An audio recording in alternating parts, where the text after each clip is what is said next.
Okay, testing 1 2, testing 1 2.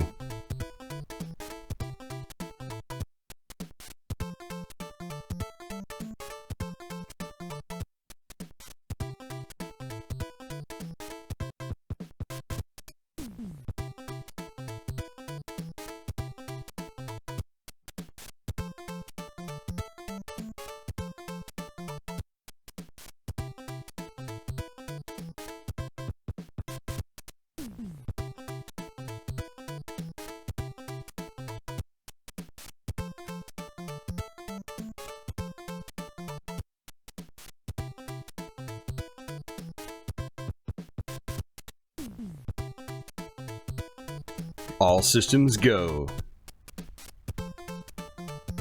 Yeah, that's right, the GBA one had extra levels with the e-reader. I forgot about that.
Alright everybody, welcome back to yet another weekly stream here on YouTube. Yeah, sorry for the confusion. I know I posted a video a couple of days ago saying that we'd be streaming on Friday nights from here on out. Well, we had a quick change of events. You know, the holidays are coming up. I'm going to be working on Sunday and Monday for Christmas Eve and Christmas Day. And also this time of the year is kind of bad for me because my mom's birthday is 3 days before Christmas. So my mom's birthday is actually tomorrow night. And my whole family's local. So, you know, on family birthdays and whatnot, we take them out to dinner and celebrate and things like that. So, and also I'm normally supposed to be working Thursday nights now, but because I'm working Christmas Eve and Christmas Day, my boss came into work today, was like, just don't even come into work tonight because you're working, you know, the holiday. So I got a day off tonight that I'm not supposed to have off. And so basically I figured, hey, you know, let's go ahead and just do the Thursday stream instead of the Friday stream. And then tomorrow night I just won't stream on YouTube, you know, because I don't want to, you know, be at my, you know, my mom's dinner and be rushing to get back to manage the stream and do the stream. So yeah, I apologize for the confusion, guys. But next week we will definitely be starting with Friday streams. So I hopefully that didn't throw too many people off. Although judging by the 30 plus people we already have in here, which is crazy, we don't usually get that many people that fast. We are, I think we're probably fine. So, but yeah, next week we will be starting on Fridays again. So, but this week it's just, it's a mess this week. So we're doing it tonight. Hey, Sleeves of War, how you doing, man? I think it's been a couple weeks since I've seen you, dude. And so we got a bunch of people in here so far. MD Mister, how's it going? Leo Ames, Ridley X, Zanctum, Smithereens, Video Game Fan Freak, Tyga, Michael, Tony, did I I miss anyone? I probably... Encrypted printer. And I hope I didn't miss anyone. So yeah, thanks for hanging out, guys. I appreciate it. I don't know how long this is going to take. So another warning is that I haven't played this game in a really, really long time. And I think the last time I actually ran through the entire game from start to finish was when it came out on the Wii as the Mario All-Stars Collector's Edition or Limited Edition or Anniversary Edition, whatever the hell it was. And I played through the All-Stars version. I didn't play through the original NES one. So... you know, that was probably about six or 7 years ago now. But I mean, Super Mario Bros. 3 was one of my most played games as a kid. This was a huge deal for a lot of kids back then that had an NES, especially in my age, you know. So this came out in what, 1990 in North America, I think. 89 or 90, I forget which year it came out. We've actually got the Japanese version fired up right now, the actual Famicom cartridge, so it's 88 over there. And you know, so I was about 8 years old, I think, when this game came out in North America. So this was definitely a big part of my childhood. This and eventually Super Mario World, but this was definitely probably a bigger part than Super Mario World as a kid. As an adult, it's a different story. I go back to Mario World way more often, but so yeah, that said, I haven't played this in a long time, but I think we'll probably be fine. I mean, this wasn't really a horribly difficult game. It's just a long game. There's 8 worlds. They're all really big. They've all got a lot of levels, and there's a lot of secrets and things like that.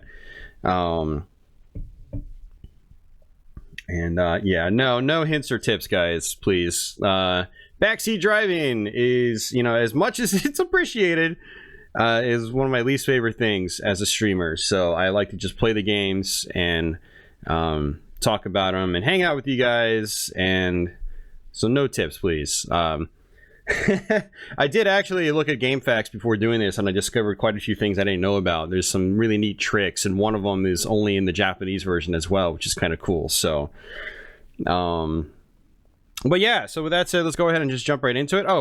Actually, let's go ahead and hit that start button. Before we actually jump into it, as usual, I have to give the obligatory shout out to my Patreon backers.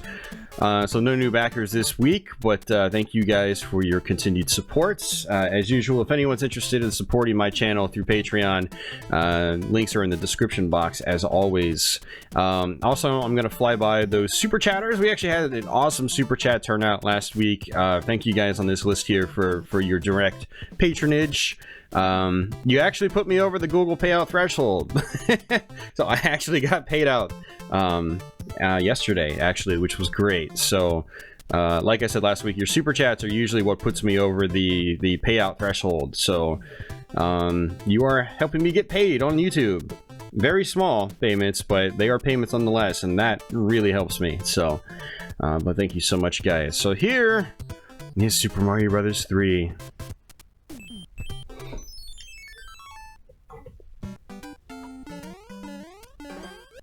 I already did Super Metroid. We streamed Super Metroid over the summer, actually. My brother joined me for that one. I might do another stream just by myself, but my brother did join me for that one. And, yeah. So, Super Mario Bros. 3, I don't even really feel like I need to explain this game. This is one of those games that, like, you know, you say Super Mario Bros. 3 to someone, and they just, like, nod their head in silence. They're like, yeah, I know, bro. I already know. So, like, I don't even think I really need to explain anything. If people out there really need me to explain something about this game, I can do it. I have no problems with that.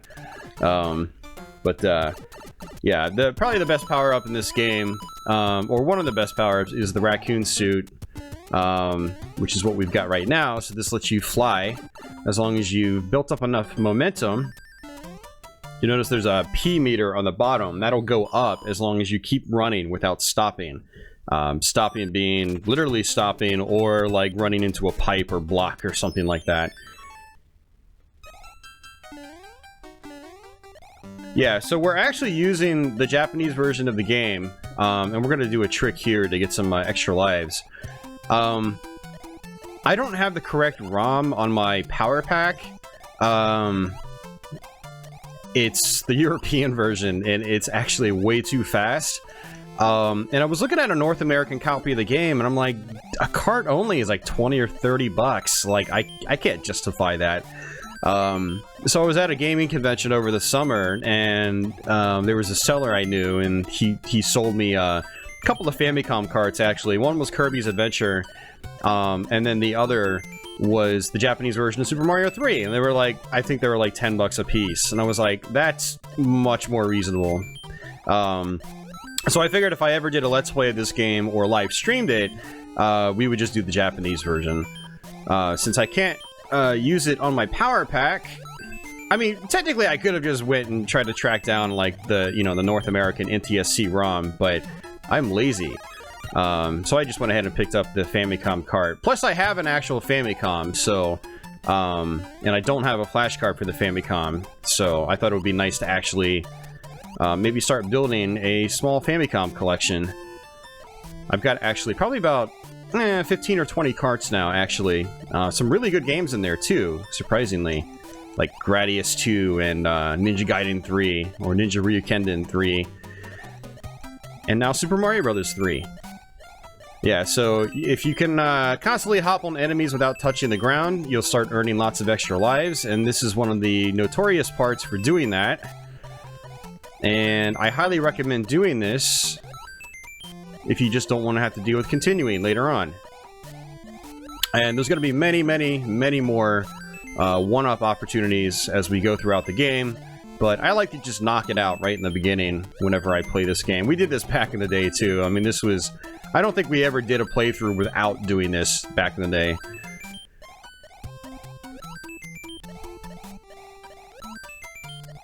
So, unlike Super Mario World, where you can just hold down your jump button to just sort of like hover or float down to the ground slowly, in this one you have to keep mashing the A button or keep tapping the A button.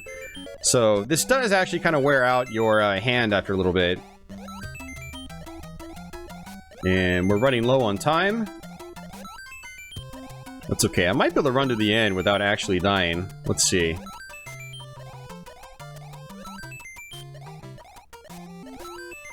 $54.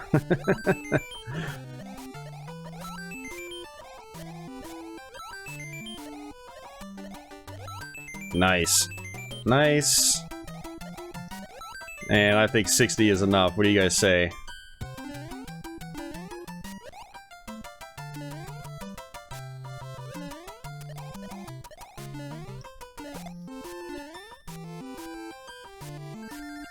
Yeah, these levels are... The thing about Super Mario Bros. 3, and probably one of the reasons I don't come back to it as much as Super Mario World, is the levels are actually pretty short.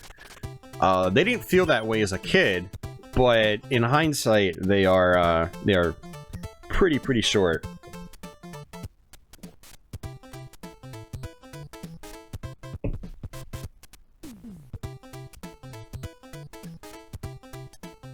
What about Secret of Evermore? Probably not. I've never come close to finishing that game. And how's it going, Dylan?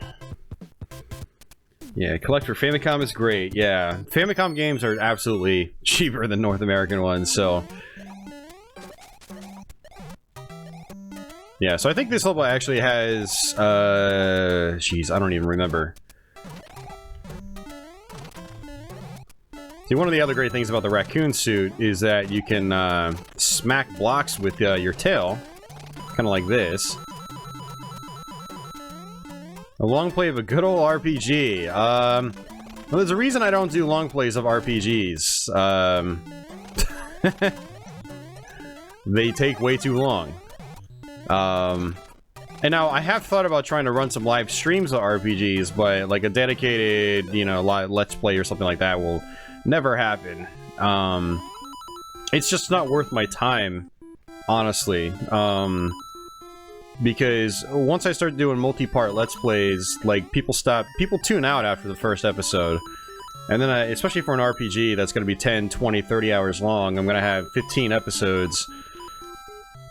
And the views are going to be, like, non-existent. It's just a waste of time, honestly. I'd rather just focus on games that can be completed in, like, an hour or two and just do a bunch of those over and over, if you know what I mean. But for the live stream, I am definitely toying with the idea of trying some RPGs. I had to figure out which ones I'd want to do. The problem is, again, even with the live stream format, you know, a lot of RPGs are just really long. I don't know. I have to figure it out. It's okay, we got hit right there, not a big deal. So those white blocks, if you hold down on them for a certain period of time, you'll go behind the scenery, which is really cool, actually. And if you run behind the exit while you're behind the scenery, you only have a limited amount of time to do it. You'll eventually pop back onto the front plane. If you can get behind the exit, you'll get a warp whistle, and that's how you can actually warp through the game really quickly. This game has no password save system or anything like that. You got to do the whole game from start to finish. And as such, you know, this game definitely requires a pretty good time commitment if you're going to beat it in one sitting. Which is why a lot of us back in the day, when we were kids, we would just not even play through the whole game. After a point, we would just stop playing through the whole game. We would just use the warp zone trick. Because we had other games we wanted to be playing.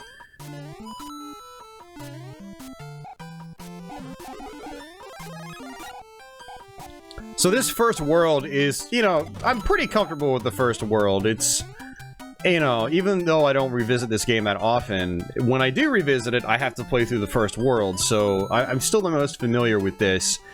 And, you know, I think we'll probably be fine at World 2 as well. It's usually around World 3 that I stop, you know, I might lose interest if I try to do, like, you know, a personal full playthrough or something like that. And I actually meant to play through this on Twitch before doing a live stream on YouTube, but I was just... This stream just kind of came out of nowhere, and this week. Oops, missed the star.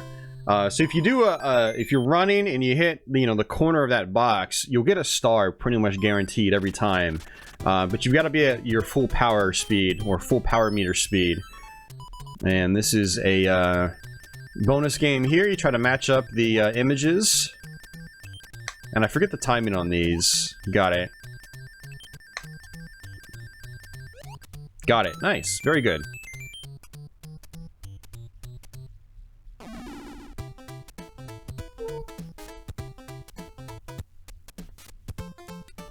Wouldn't you have to pay more for shipping? Just because they're Japanese carts, Taiga, doesn't mean you have to buy them from Japan. There are people that sell Famicom carts in North America.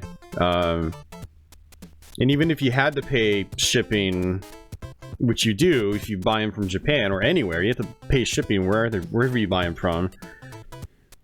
A lot of Famicom carts are so much cheaper than North American carts that even after shipping, you're still paying less than you would just to buy a cart in person in North America. And Michael McLaughlin, how are you doing? Welcome to the stream.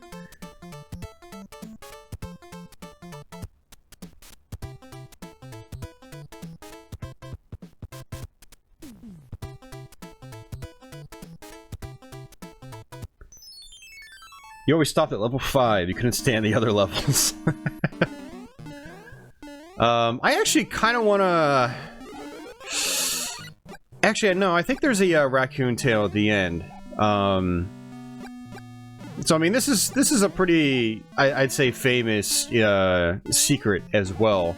Especially for kids that grew up in the, you know, the late 80s and 90s. You can basically fly up here, and there's going to be a door up top. You just want to press up when you get to the end. And this is our second warp whistle. So what we can do now, if we really wanted to, we're not going to, but if we really wanted to, we could use both warp whistles now and warp straight to World 8, I believe. I think that's how it works.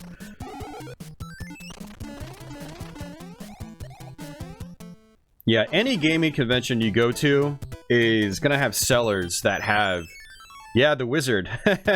Any gaming convention you go to that has a dealer's room, there's gonna be sellers with Famicom carts. And like I said earlier, that's where I got my copy of Super Mario Bros. 3. The Japanese one. And, you know, even if you have to resort to buying your games on eBay, you can buy lots of games. You don't have to buy just a single cart. Famicom lots are so cheap.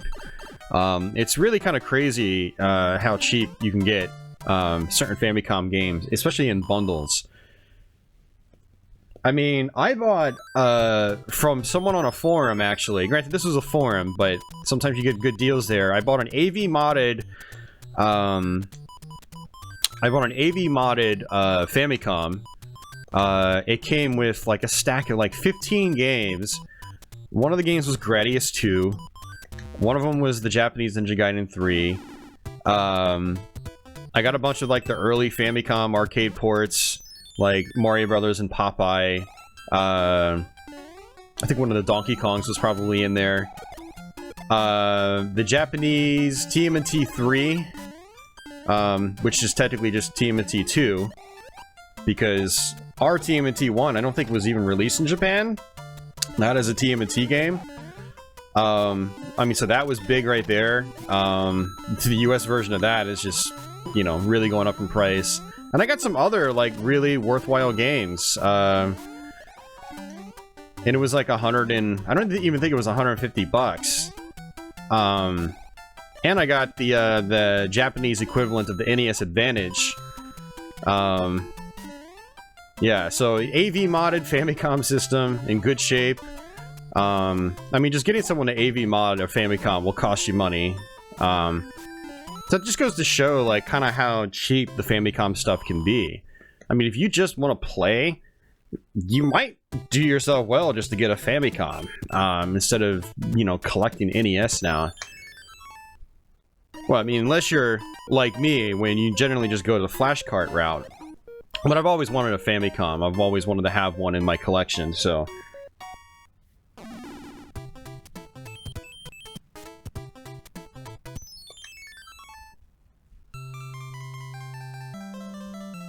You think the NES Mini and SNES Mini will reduce the value of original games? No, it won't. I don't think so. It hasn't yet. And if it hasn't yet, I don't think it's going to. If anything, it might even drive the prices up further, because people will be like, you know, this is just, you know, hypothetical talk, but, you know, you never know for sure. The market is so interesting. You might get people actually interested in the real hardware again. You know, they play these games, and they're like, wow, these games are still really awesome.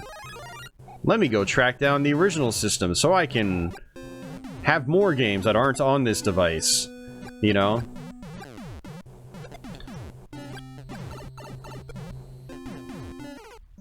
Oops.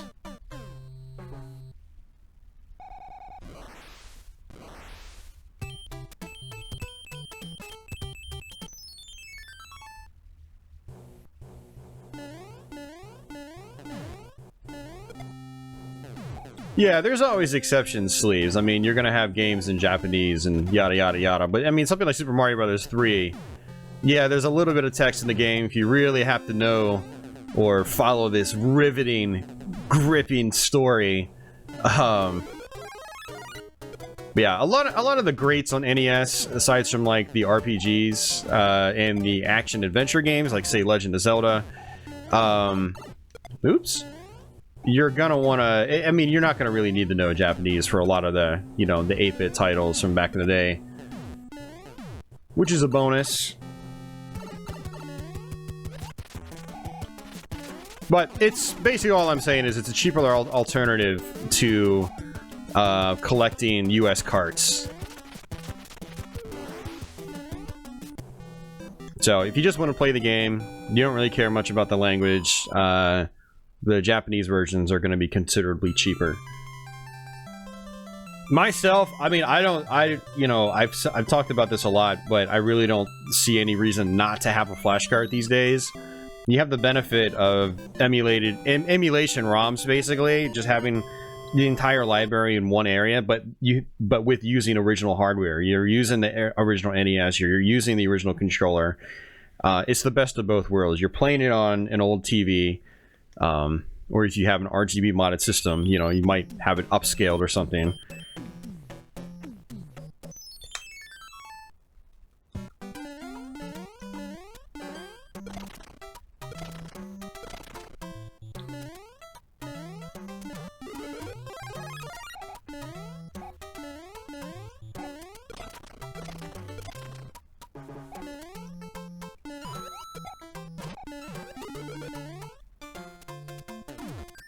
Alright, so we're on World 2. Desert World. And he says, is it just me or is the sound out of sync? We didn't have any sync issues last week, so I would say could probably be your system or whatever device you're watching this from. You might want to refresh and see what happens. I know we had someone say the same thing last week, but we also had a bunch of people say it was fine, so... Oops, I did it again, man. So it looks like you don't really need to hit, like, the corner. You need to hit just, like, slightly above the corner.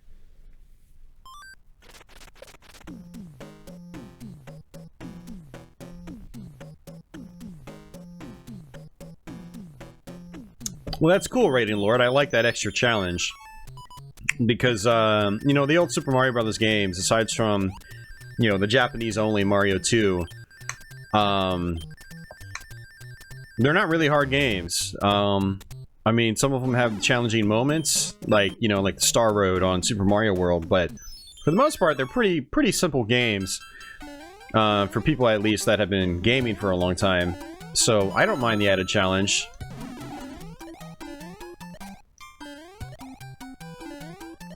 But I've played so many other Super Mario games that, you know, I'm kind of used to getting hit and then just going straight to Small Mario. Not a big deal to me. Oops.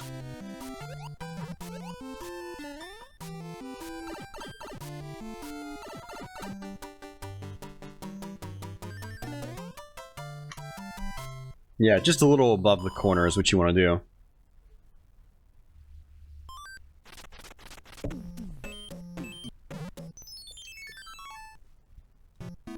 Cool, Dylan.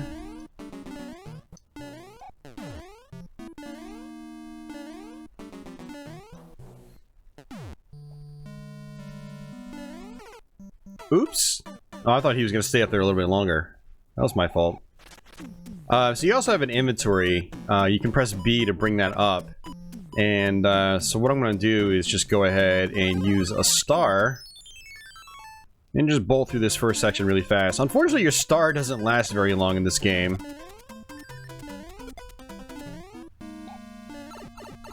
That's one of my few, very few gripes with Super Mario Bros. 3 is the star just is almost useless in this game.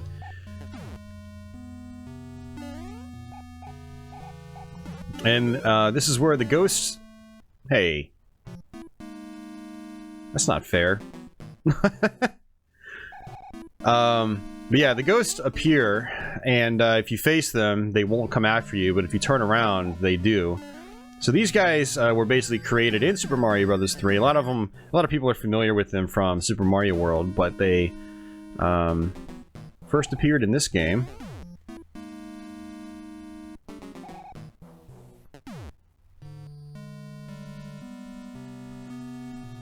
And boss time.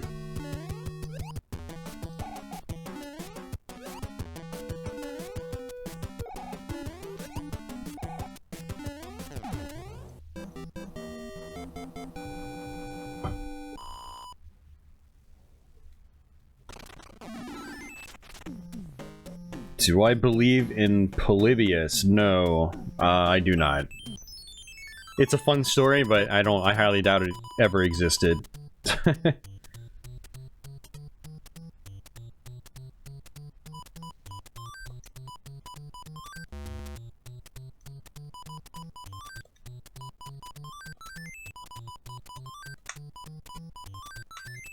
Oh, nice.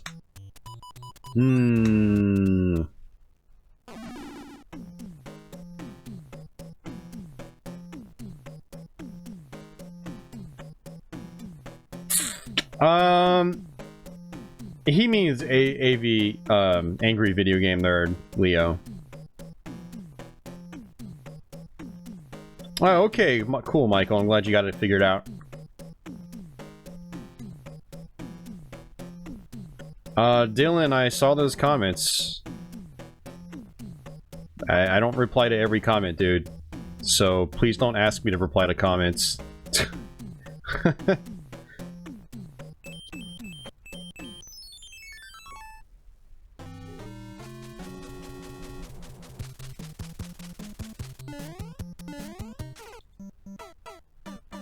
So I killed him and he killed me.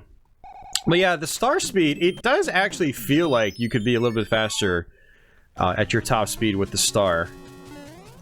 It definitely feels like it.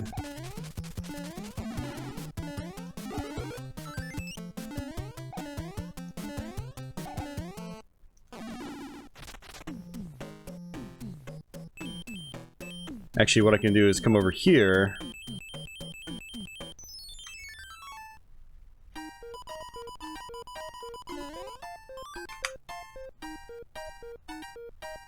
And sleeves, yeah, I agree with you as well. It'd be nice if, like, the more, I'd say, eccentric suits were featured in this game. Yeah, definitely the Hammer Brothers suit, the Frog suit. Yeah, definitely. Oops. Taiga.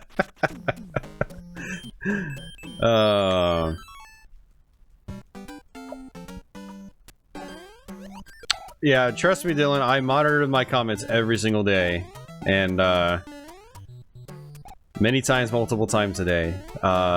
So yeah, I see every single comment that comes in.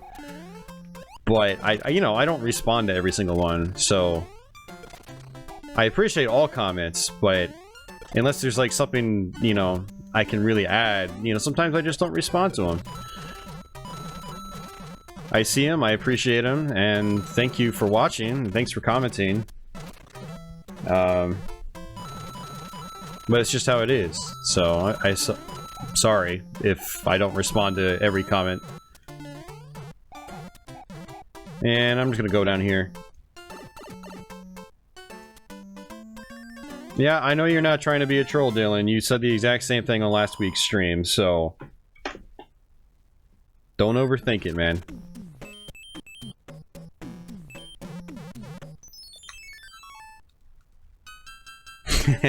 Eccentric is a good word.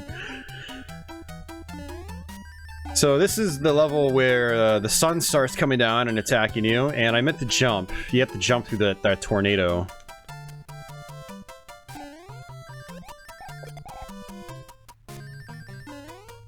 Just like that, and you'll fly off the top of the screen like so.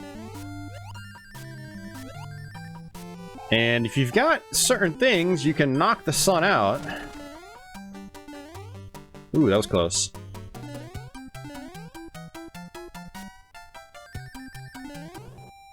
Nice. So we just got 5 extra lives, I believe, for getting all 3 stars. So that puts us up to 68 lives.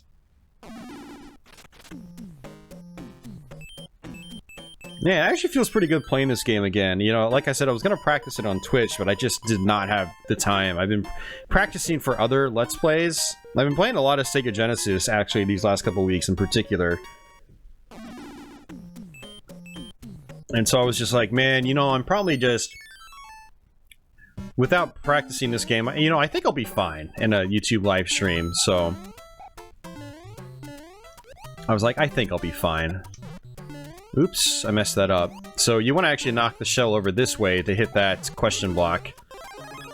Just like so. And if you have a raccoon suit, you can actually fly up all the way to the left.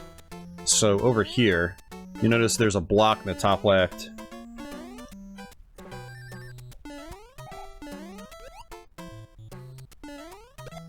Do I take suggestions? I mean, you can... I mean, not really, no. I've kind of got my own list of things that I want to try to do, but, you know, you can ask if I'm going to Let's Play something. And I can sort of, like, give you an idea if it's on my list of things to do eventually. But yeah, no harm in asking.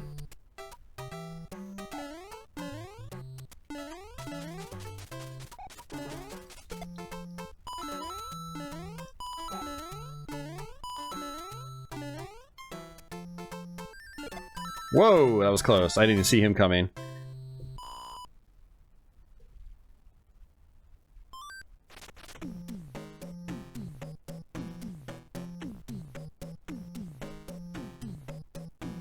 Is it possible to overflow the life counter? Yeah, I was gonna say. I was gonna say that was only in the first one. You got me there, Sleeves, actually. I was like, is that something else I don't know about this game? It wouldn't surprise me. Armyman Sarge's Heroes. It's not, but it is a game I want to play. A friend actually brought it over the summer. We did a bit of an N64 stream on Twitch, and he played it for a little bit. It seemed like a pretty cool game, you know. Maybe it's something I could do a live stream of eventually. Ooh, that was close.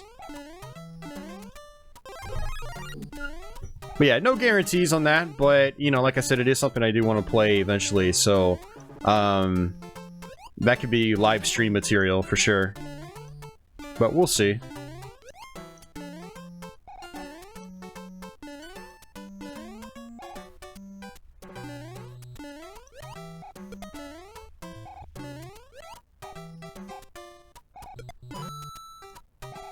See, one of the great things about this game is that they allow you to actually grab the turtle shells. So a lot of things that were pretty standard in Super Mario World really started in this game.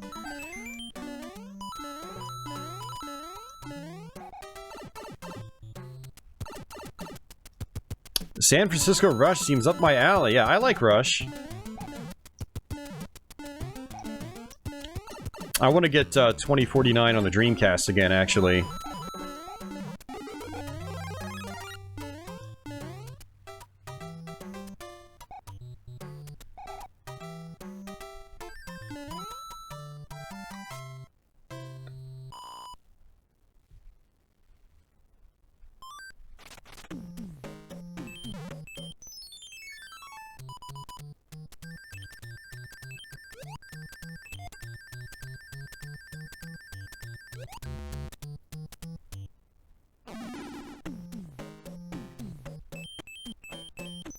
Yeah, I actually want to try to do some more N64 games sometime soon. I did a live stream on Twitch. I did a live stream after my Doom 64 stream a few weeks back.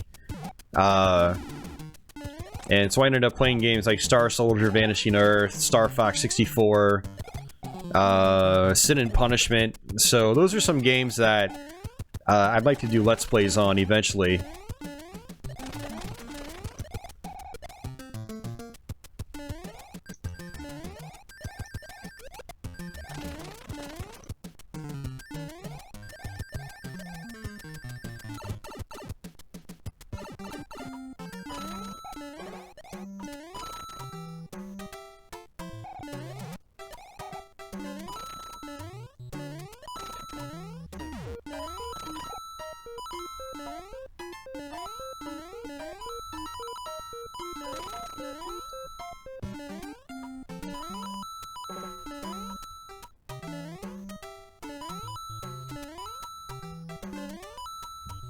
Yeah, Leo, I wouldn't be holding out much so for that either, but that would be really awesome. I agree. Because it doesn't seem like Warner's gonna re-release those games anytime soon. You know, they did a Midway Arcade Origins last gen, and it was a pretty lackluster collection, honestly. A lot of the same early 80s games, which is fine, but you know, some of those, like, mid-90s games, though, like, really need to be re-released. You know, your Hydro Thunder and your Rush and your Mortal Kombat 2 and 3 and stuff like that. Primal Rage. Where was the star? Was it up here? No, that was the mushroom, that's right. Crap.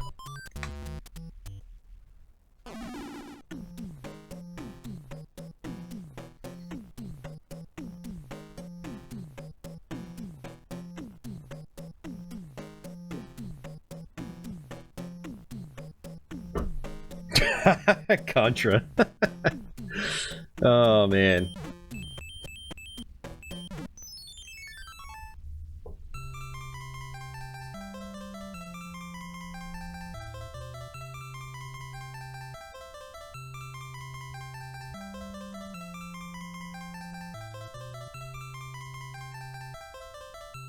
Castlevania Marathon, Dawn of Sorrow. Yeah, I'll eventually do Dawn of Sorrow. Yep. I did Order of Ecclesia over the summer. The plan was actually to do Dawn of Sorrow right after Order of Ecclesia, but I think we got, no, I delayed it, and then we got too close to October, which meant I had to practice for other Let's Plays. But yeah, no, we're gonna do Dawn of Sorrow. We're definitely gonna do that this year.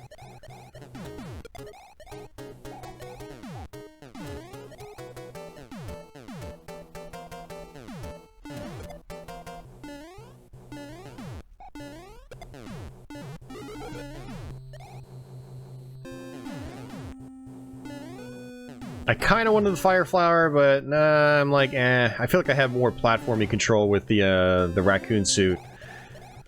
But the Fire Flower is good for the boss fights because you can kill the bosses with the fireballs.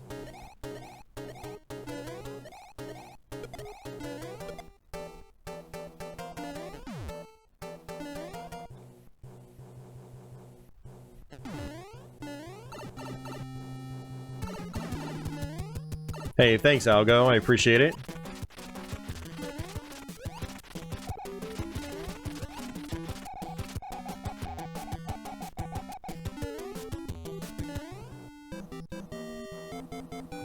Ooh, Ninja Gaiden! Congrats, Sleeves. Congrats, man.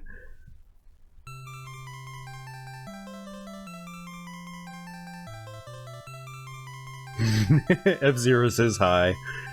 Yeah, hey, with the Switch's popularity, though, maybe we'll actually see an F-Zero game again. Do I remember the Super Mario Bros. 3 McDonald's toys? I do, yes.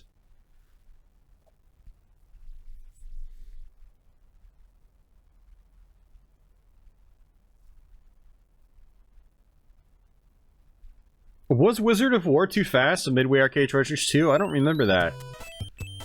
I mean, you're probably right. I just, you know, I haven't had access to the original arcade machine in a long time. Hey, Larry G, how's it going? I like Super Mario World more. That's, yeah, Mario World's my favorite Super Mario game. Which we're gonna do a live stream of eventually, too.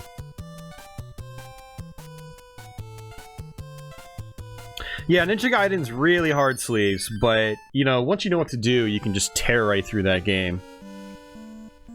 And it's very satisfying to do so as well.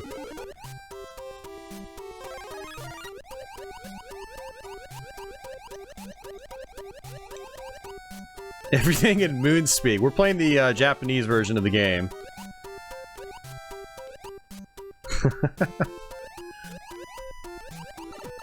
Oops.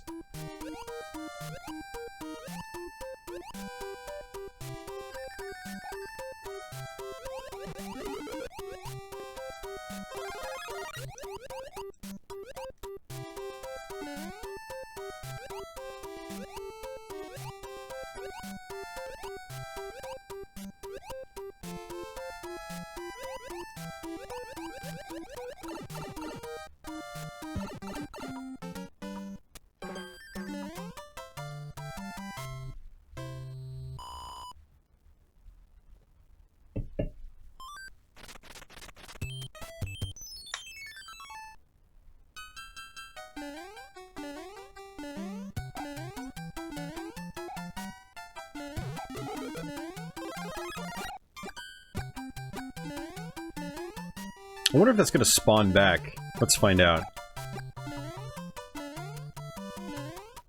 Okay, it does. Cool.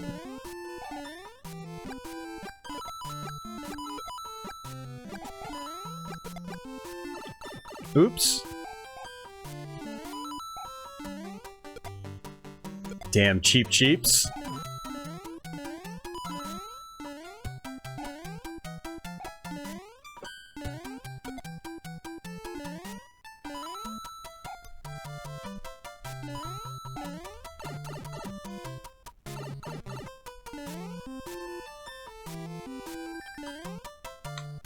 F-Zero NX on Switch. I can dream, but they kind of make 5 more Zeldas first, it seems.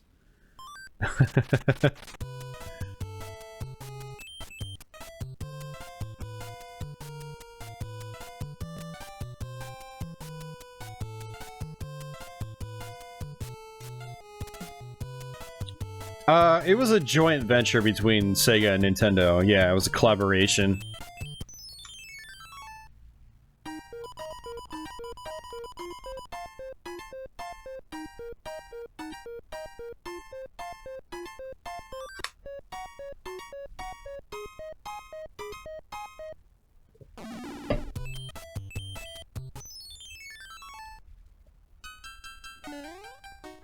Alright, so I'd say this is probably one of the first, like, semi-tough levels in the game.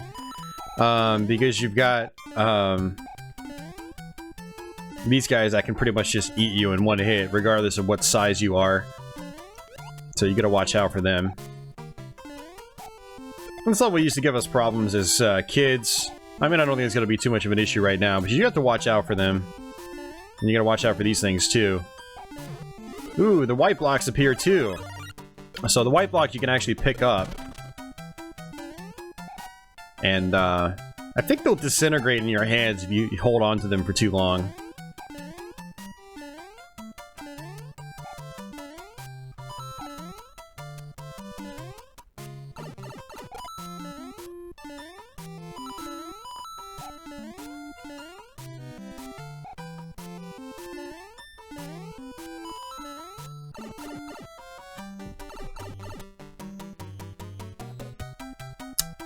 Brody, I did that about 2 months ago. Yeah, we played through Symphony of the Night from start to finish back in October. So,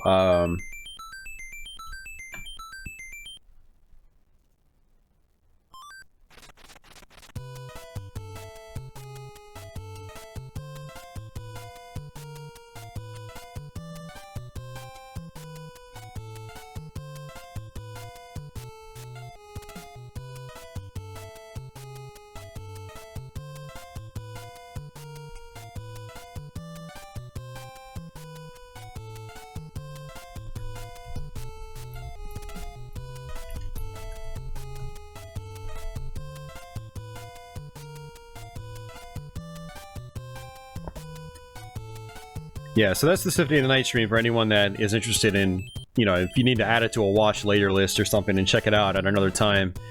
I also did Castlevania 64 and Castlevania Legacy of Darkness for the N64 that same month. And I did a Let's Play of Castlevania Chronicles on PS1, the original mode, which is the harder mode of the game. So yeah. Big Castlevania fan here, so if there's a Castlevania game I haven't streamed yet, or done a playthrough yet of, I probably will do one. Eventually. It was actually, I was reading a walkthrough, and they said that if you... Let's see, let's try it again. They see if you constantly tap up, you should be able to go right back through the door instead of just falling. I want to see if that actually works. No, it's not working. Or maybe it's just specific doors. Long play Super Mario RPG. I don't know, man. I already talked about the RPGs earlier. You know my my reasoning for not doing them. Probably not. If I do an RPG on stream, honestly, it's probably gonna be something like Secret of Mana. That's a little more interesting to me. Or like Final Fantasy Mystic Quest that doesn't take forever to go through. Oops. I'm an idiot. I don't remember which door I'm supposed to go through. So let's go through this one.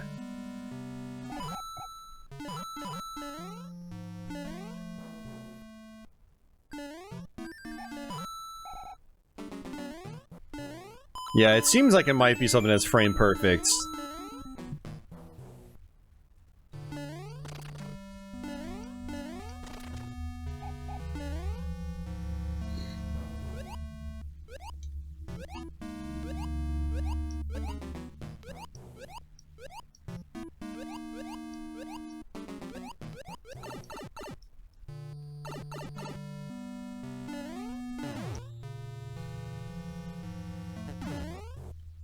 No, Dylan, I don't take suggestions, thanks. I mean, you can suggest, but I probably won't do it, because I've got my own list of games. As far as the next Let's Play, it's going to be Adventure Island for the NES. And then after that, it's going to be Wonder Boy for the Master System. Those are already recorded and posted. Oops, Patreon backers already have access to Adventure Island right now. Hammer Brother. Ah, finally. Ooh, not finally. This is actually kind of bad.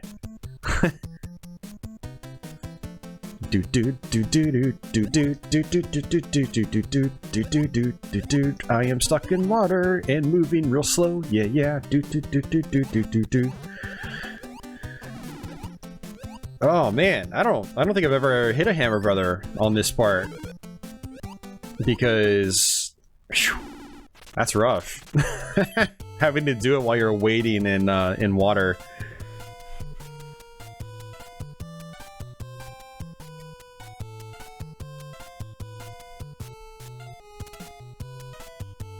He says, Dawn of Sorrow, please. Dawn of Sorrow will happen.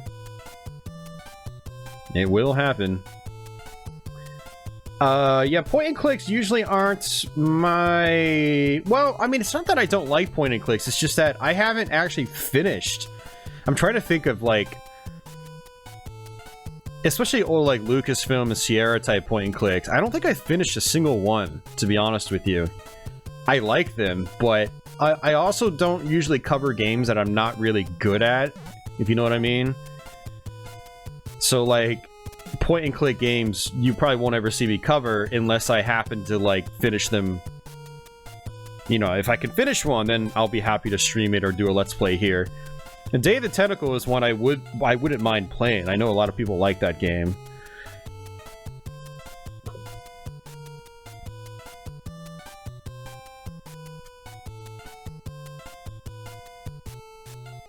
Yeah, I definitely focus on action games, action shooters, arcade-style games, and if it's, you know, more intricate platforming like Prince of Persia, there are at least games that can be beaten in under 2 hours, so...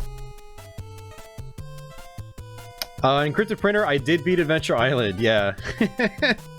So I did a Let's Play of it. Yeah, you guys will see that next week.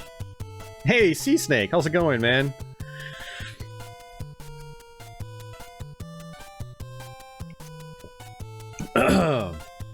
Sea Snake's one of my local buddies. We go all the way back to high school.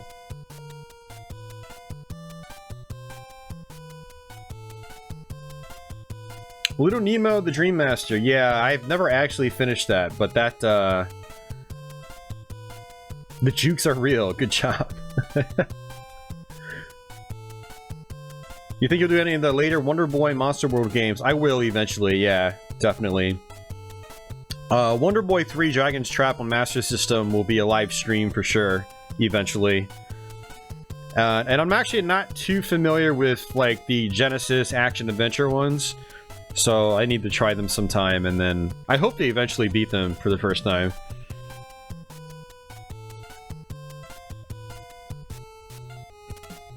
The Back to the Future point-and-click adventure games. Yeah, I've heard those are pretty good. I wouldn't mind playing those because I really like the Back to the Future series.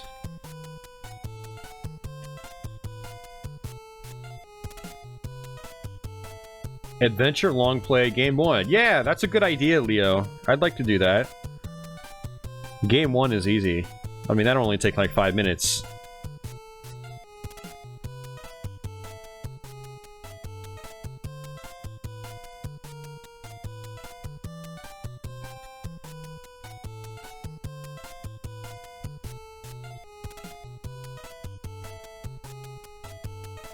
Yeah, point-and-click adventures, you can, you know, obviously use walkthroughs to get through them, but yeah, I don't have as much fun if I feel like I'm obliged to have a walkthrough up the entire time.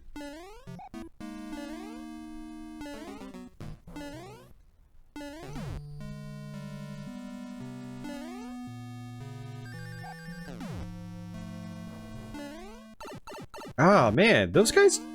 Do they normally fall that fast in the US version?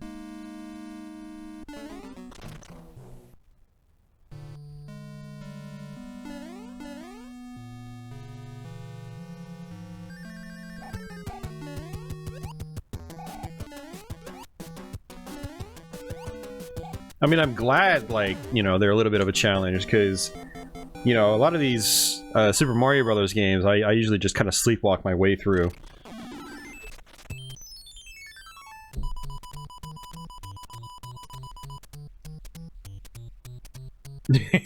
Under 60 seconds? Possibly. It's possible. Okay, I want to say this is a mushroom, yeah. So every time you actually successfully match these, you actually get the item in your inventory.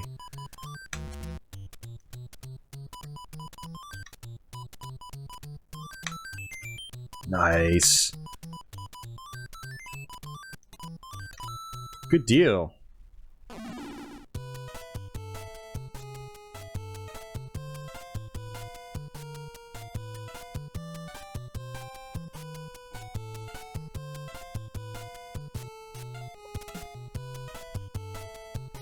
Is there a game for an adventure? That's interesting. I thought it was only 3 games. Yeah, I need to dive into that a little bit more. That'll be a lot of fun to do. Let's go ahead and use a fire flower.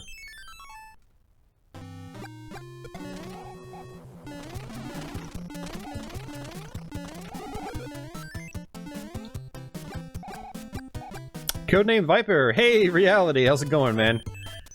I've only played Codename Viper just briefly.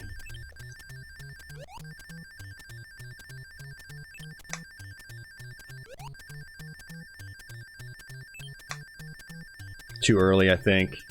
Oh no, we got it. Nice.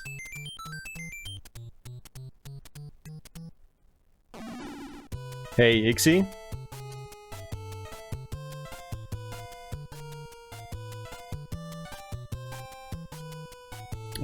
Yeah, Sea Snake, I could see it happening, man.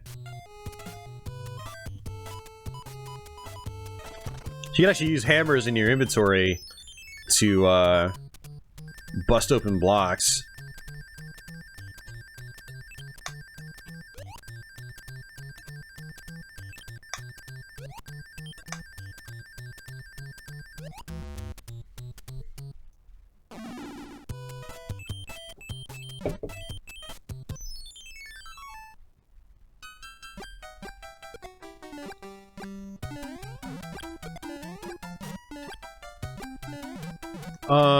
Yeah, I don't know. I haven't actually played a racing game in VR.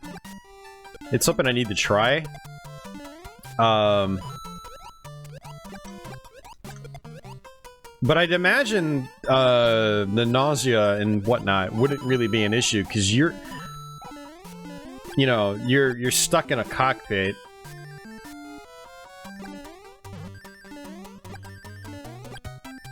You know, the games I have issues with in VR are the ones where you actually have free movement.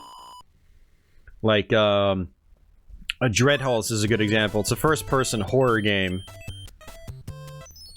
And you can just move with the analog stick, like a normal first-person game. And when you see your character moving, but you're standing still in real life, it just conflicts with your body senses, and you start to feel nausea.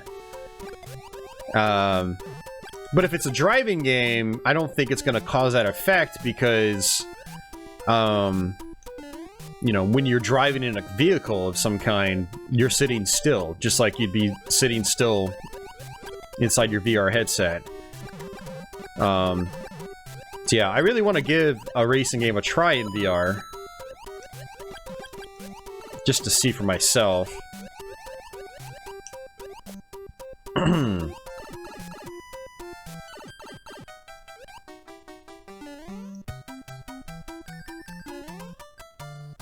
Hey, Stealthborn, how's it going, man?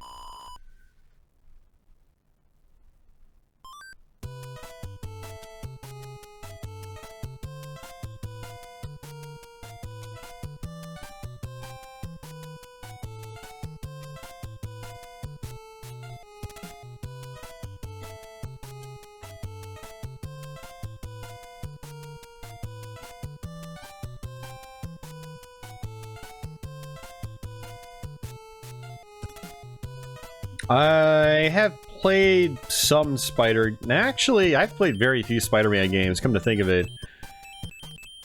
Like, I mean, I've tried a bunch of random Spider-Man games, but I've never really gotten into any of them.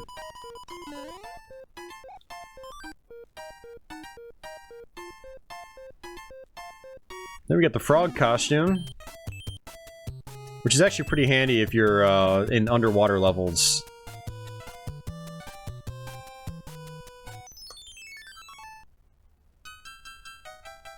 Alright, so we got another auto-scroller.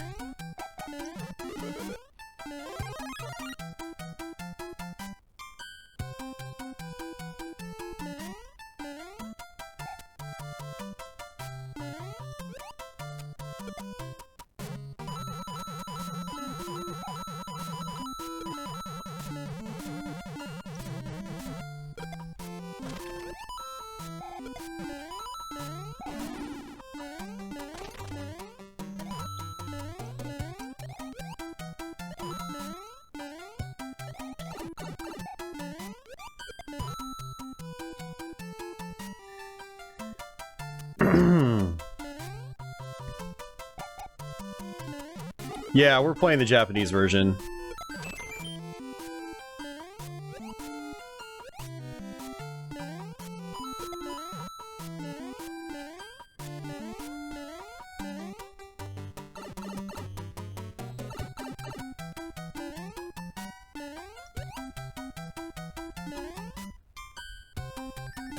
Yeah, I don't really need these extra lives, to be honest with you. We've got 79, well now 80 lives. I was like, man, I really want to get that star. And I was like, but we have 80 lives already. I don't really need it.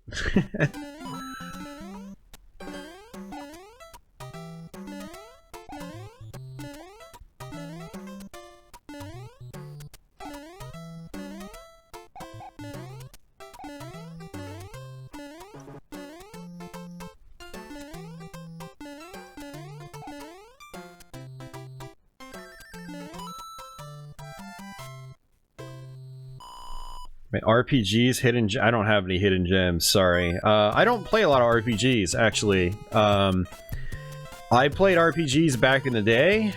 I don't really play them anymore. And all my favorite ones are pretty popular RPGs, so... It's like Final Fantasy 1, Final Fantasy 4, Final Fantasy 6. Those are all personal favorites of mine, because those are ones I played a lot back in the day. The original Dragon Warrior on NES, or Dragon Quest. Secret of Mana, always been a personal favorite of mine.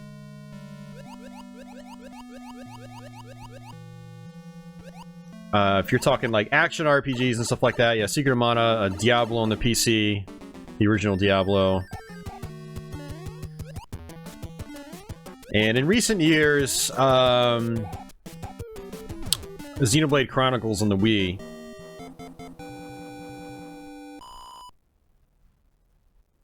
I'd say right now, Xenoblade's at the top of my list of personal favorites.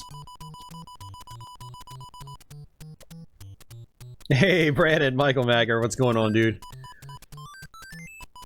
Is it giving me the same pattern as last time? No. Wait. No, it's not. Okay. I'm pretty sure these flowers were in the exact same spot.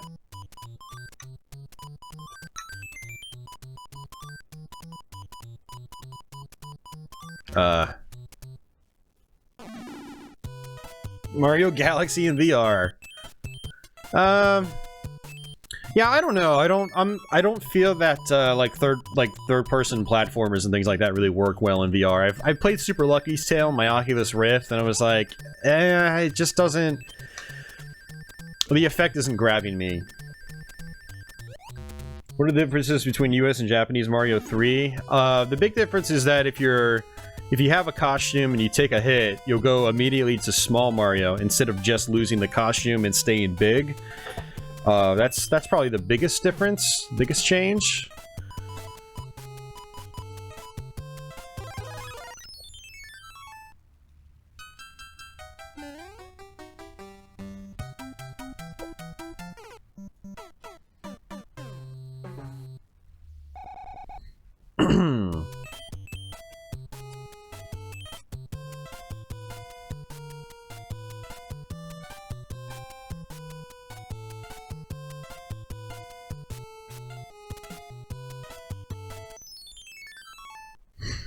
One speaks Japanese.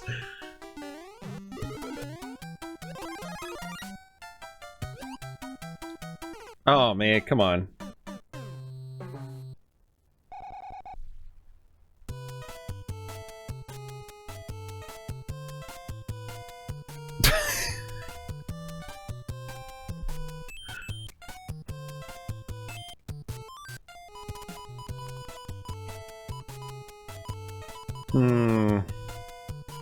Oh yeah, you can use the cloud to actually skip levels too. That was actually pretty cool.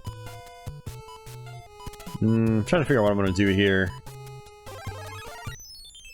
Having a fire flower really works well against these guys.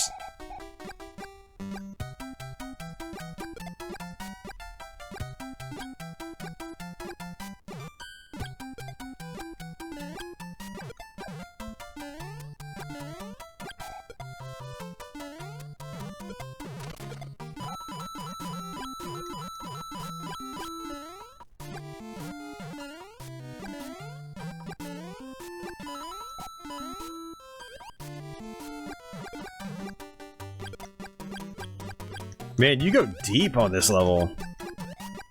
The whole... Wow, okay. That's rough.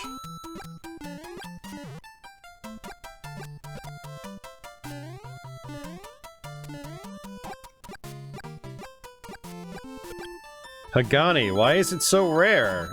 Because they didn't make many of them. That's usually why something is so rare. Usually items are rare because not many of them exist. That is the short of the why. And the reason not many exist because no one wanted to buy them back in the day for some reason or another. That's another short answer. Yeah, Hagane is one of those games I also want to try to do a playthrough of eventually. I could try to actually go under this block right here, but I don't think it's going to really do me any good. Yeah.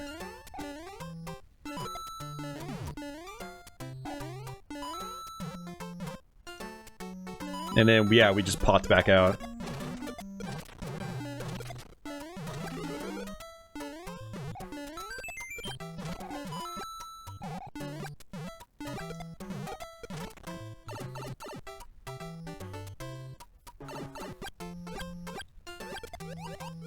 Was Hagani a Blockbuster exclusive? I'm not sure. Does anybody know?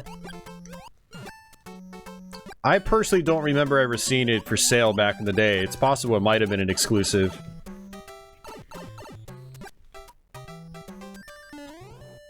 Nice. 86 lives.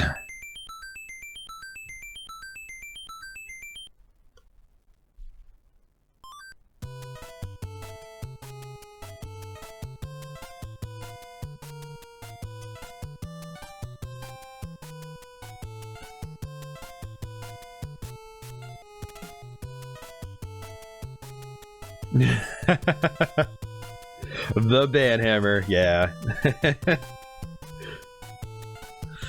Oh man.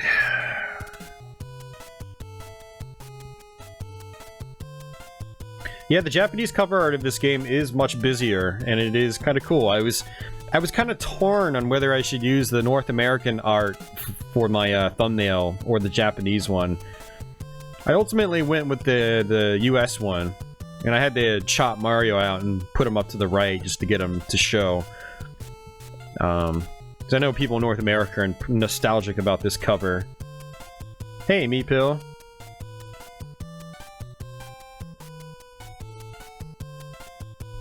The point of the Tanuki suit was to turn into a statue, and when you're in a statue form, you can't take any damage.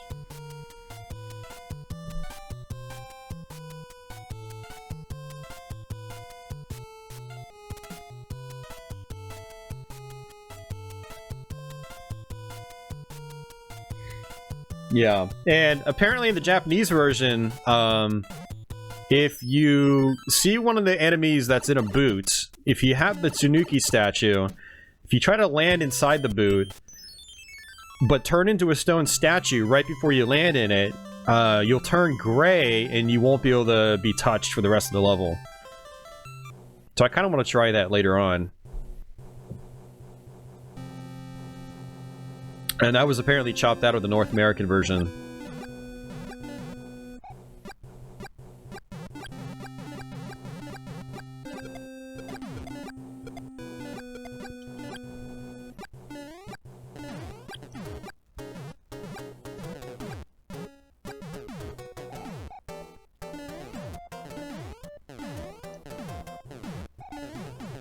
Actually, I'm going to keep the fire flower.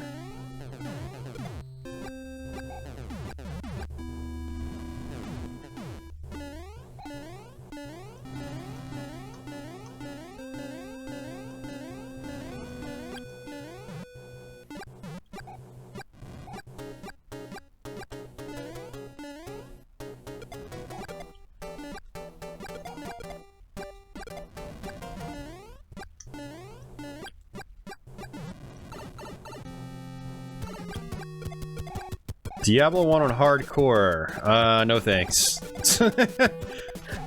Normal mode is enough for me, personally. I have beaten the original Diablo on all the difficulty modes, including on Hellfire, the expansion pack. But I don't really have a desire to do it again.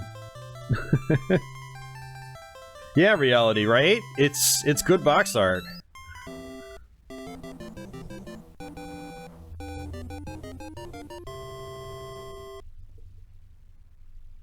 Yeah, I think you're right, Sleeves. I think you can use the Tanuki suit to do things like that.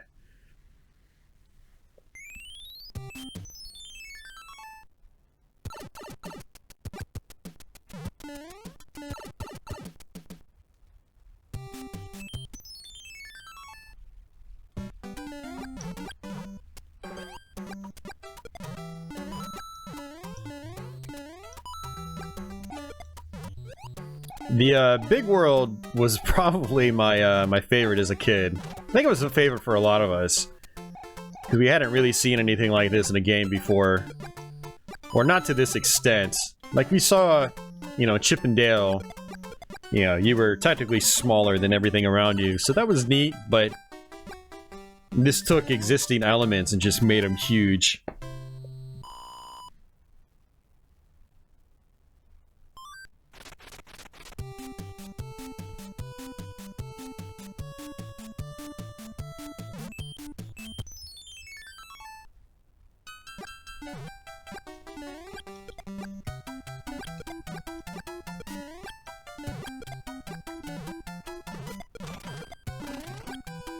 Actually, I don't want that. I'm gonna stick with the fire flower because it's making life a little bit easier for me.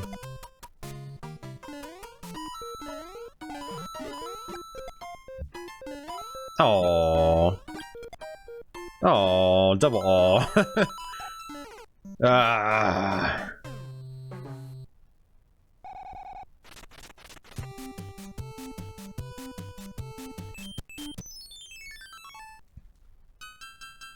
Yeah, so for those of you guys that don't know, I use the Retro USB AVS console to do my NES footage on YouTube. So it's a hardware clone system that outputs HDMI. And the default color palette on it, some people aren't a fan of. I personally think it's fine. So if the colors look a little off to you, that's probably why.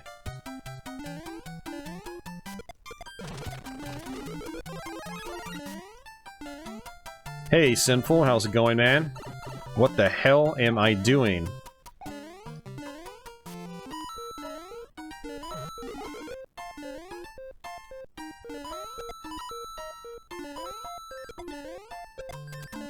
Yeah, you're definitely faster, with the star, totally. I definitely felt it there as I was flying through the air.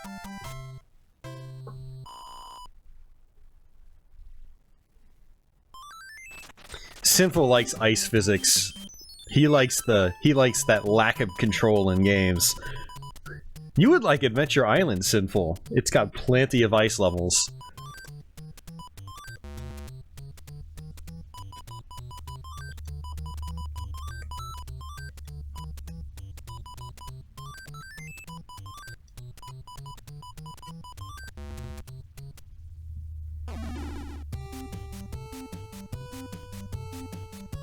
Yeah, with the NES, it's something like there's not actual, like, defined color values that appear in your screen.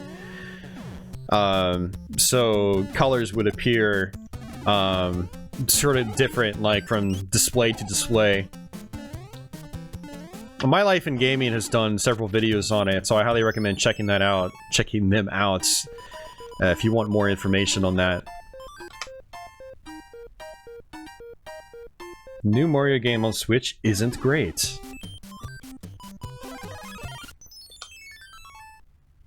I have no idea. Going good yourself? I'm good, Sinful.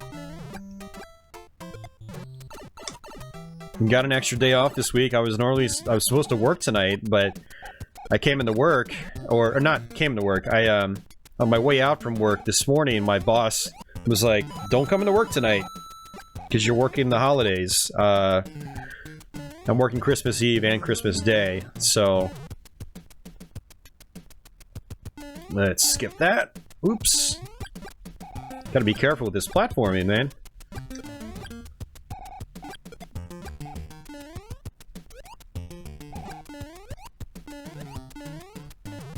Yeah, so I'm here streaming Thursday night instead of the Friday. Because of that.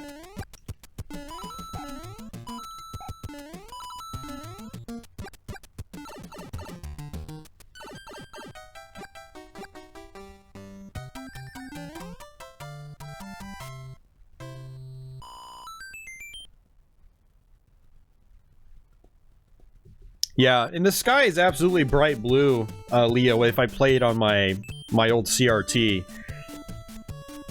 But if I, like, go through the upscaler, it's weird. Yeah, it's interesting, actually.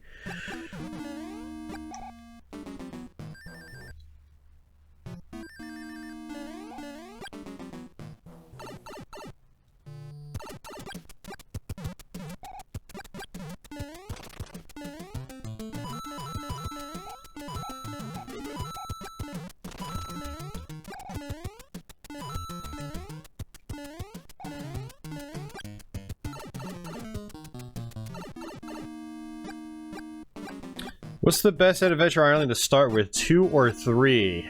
Oh, I would say 2.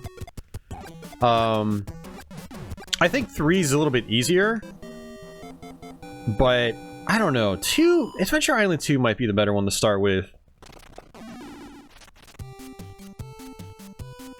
I don't know, man. Honestly, I'm trying to think. Really, like, I'm thinking to myself, like, does it even matter? Because they're both so similar. Like, they were really lazy with Adventure Island 3. Adventure Island 3 was more like Adventure Island 2+. Or like an official expansion pack for Adventure Island 2. That's what it feels like. It uses a lot of the same music. Like, not even remixed. Like, it's one thing to, you know, to do what, like, Super Mario Brothers does, and reuse, like, the underground theme over and over, but remix it every time. Adventure Island 3 literally just uses the exact same tune.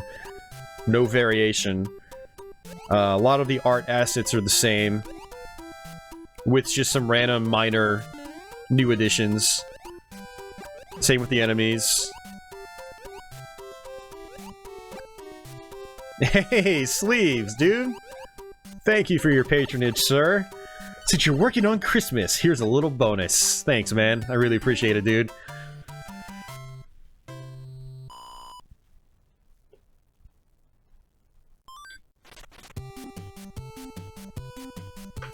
Adventure Island is very hard, yes.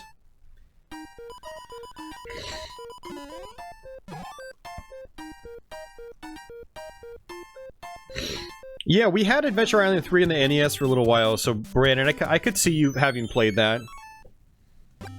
But I know you also played a lot of Super Adventure Island, right?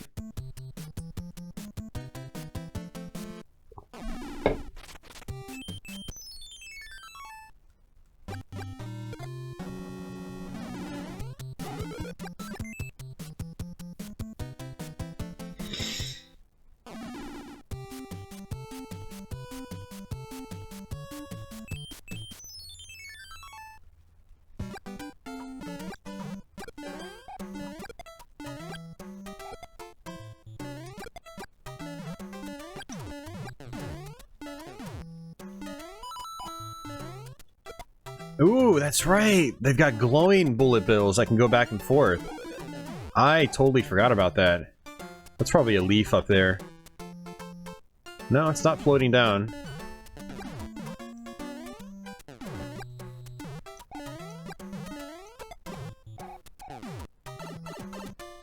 Yeah, I love Super Adventure Island. That's one of my favorites. I can play that game anytime.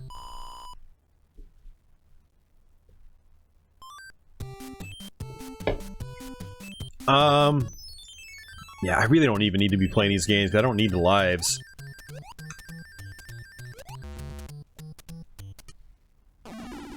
I want to say there's more than 2 warp whistles. I want to say at least.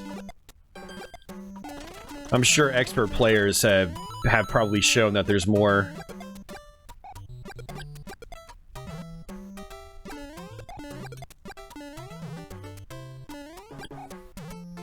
Oh yeah, that's clever. Look at that. I totally forgot about that. You go from big version to little version. That's really cool.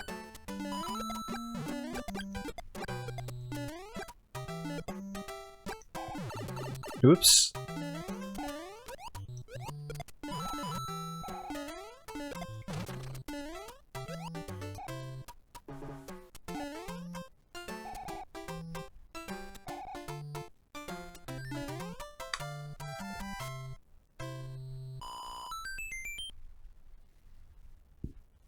Yeah, Super Adventure Island soundtrack is awesome. It's a great, great soundtrack.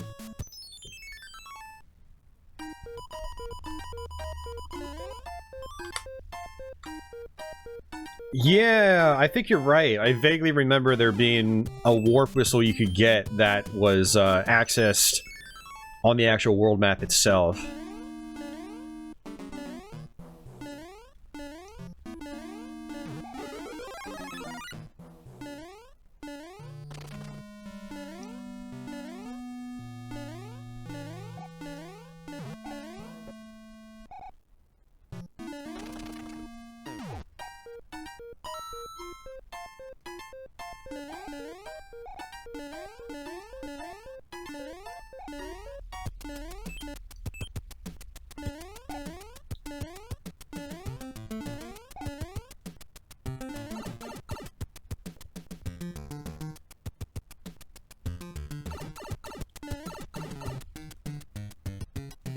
There's a 4th warp whistle in the 7th world. Really? Cool. Good to know.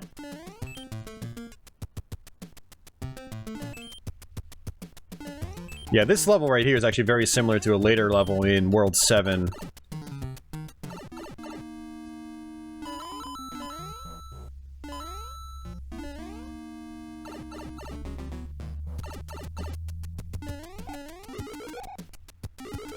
And if I had a raccoon suit, I could fly up to the left.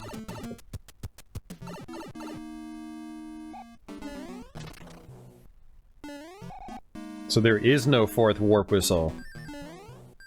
There you go, Taiga. Now I'll never be able to trust anything you say.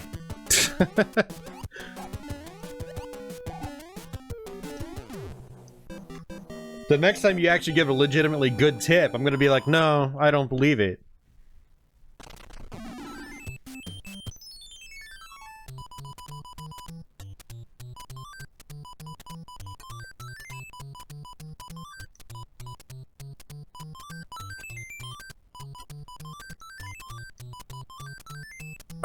Alright, awesome. We completed 2 full cards. This is your first time seeing all the levels in the game? Nice. Yeah, you didn't play this much, did you, Brandon?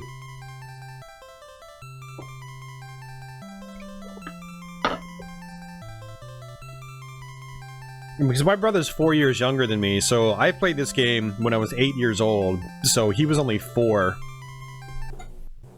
So this one was probably just like slightly before his time.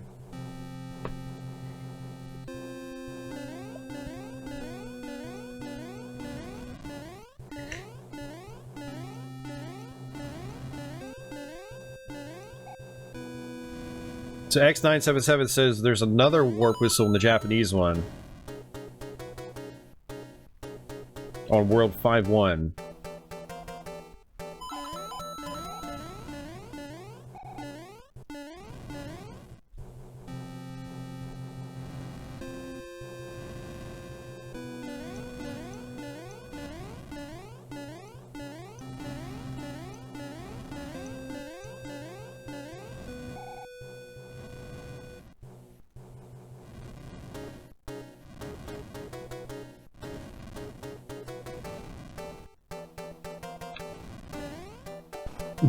You should play the first world over and over again.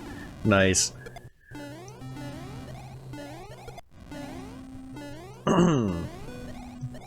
Yeah, so Michael Macker there in the chat, that's actually my brother, so if we just talk about games we grew up with, we're kind of talking in relation to each other, since we grew up together.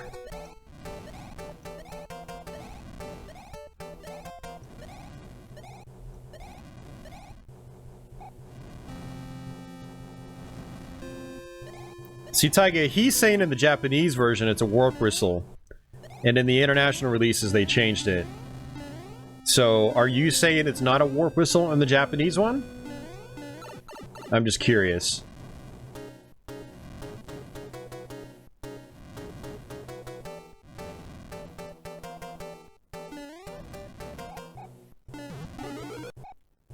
Oh, that was crap. It disappeared off the top of the screen, then fell off.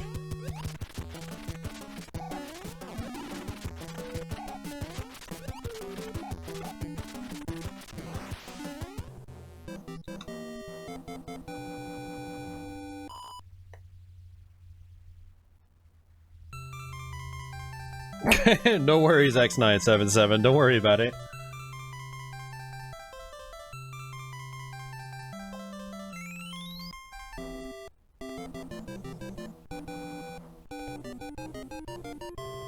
That guy has no shirt.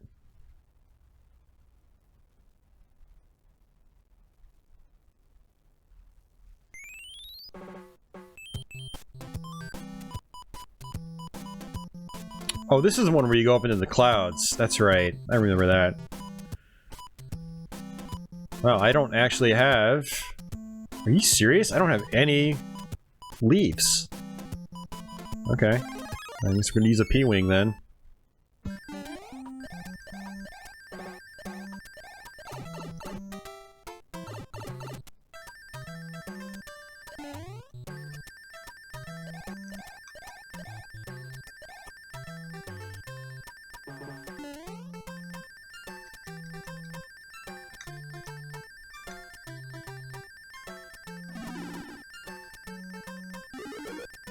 Yeah, it's a music box. Interesting. Okay. Oh, and it exits the level completely. Okay.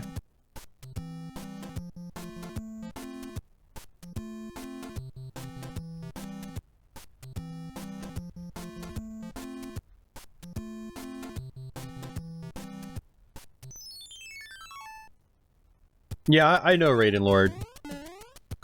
The direction of those is based on the direction you're facing.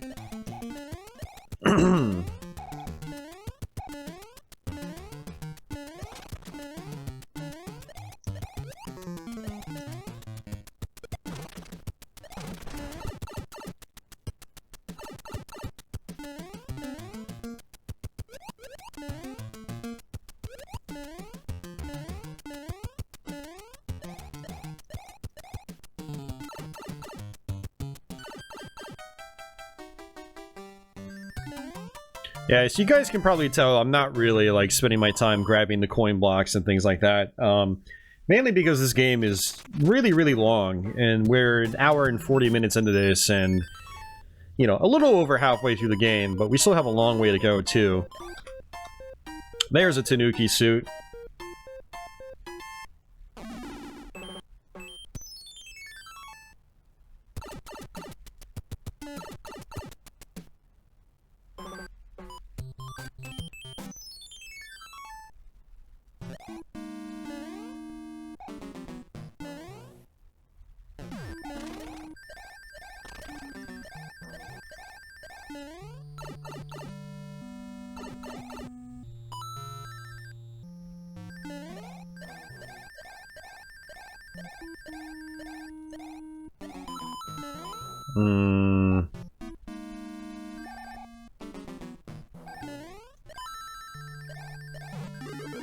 Ah.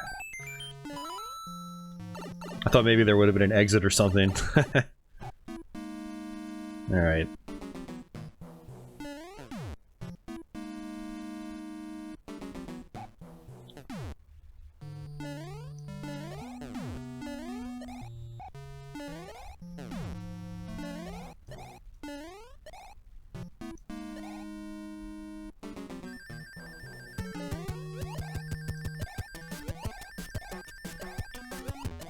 I should say, yeah, I want to try to go through every level that I can, so I don't want to, like, use warp whistles or anything like that.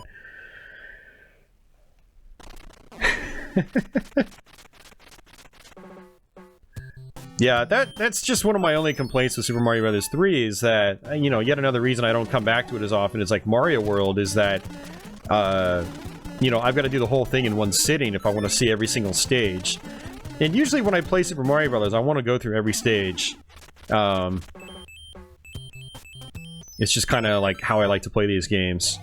You know, when I was a kid, I would just use the warp whistles, and that was fine, but as an adult, I like to see the whole game.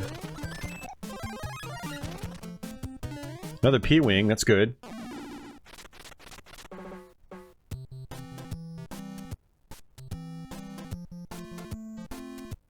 Yeah, Leo, we're playing the Famicom cartridge version. It wasn't a disc release at all, actually.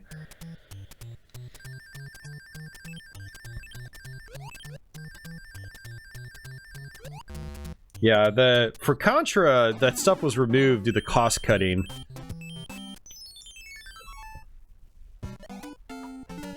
And actually, I prefer the North American version of Contra. All the extra stuff in the well, not all the extra stuff. Like, the extra visual flair in the Japanese one is really cool. Like, the animating palm trees and the snow on the snow level. I just got trolled. You know, that stuff is really awesome, but I like the intro and, like, the cutscenes, completely unnecessary for a game like Contra. It just slows everything down. The map screen. So I did a Let's Play of Contra just a few months ago, and I had debated doing the Japanese one. Actually, I'm gonna kill myself here. And, but I chose against it because it's just style over substance, basically. They're gonna use the Tanuki suit. I want to try this trick.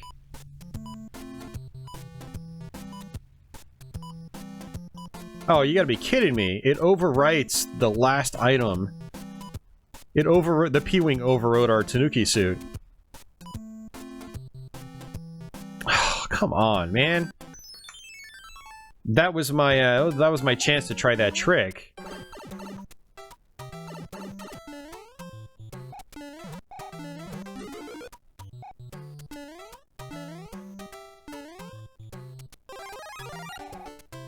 I had a Tanuki suit, Taiga. I got it from the last mushroom house we went to. But you only carry a limited amount of items, and then once you run out of space, whatever new item you get overrides the last one you picked up.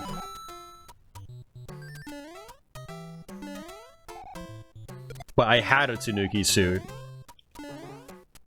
Because I saw it being... I saw us get it from the last mushroom shop, or house.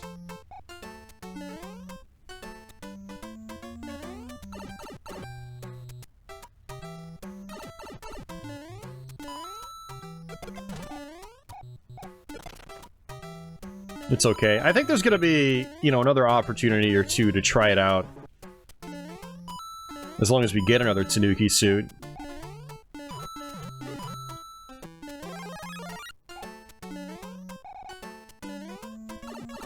Ah, why don't I keep trying to go over the piranha plants, and I keep messing that up.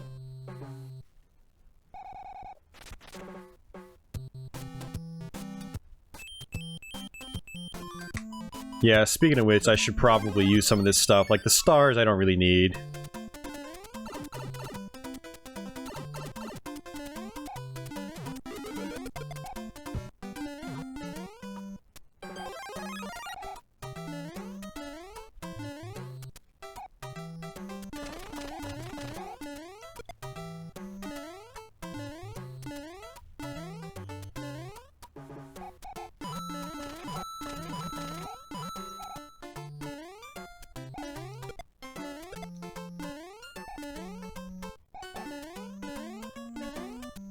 Ooh, that was close.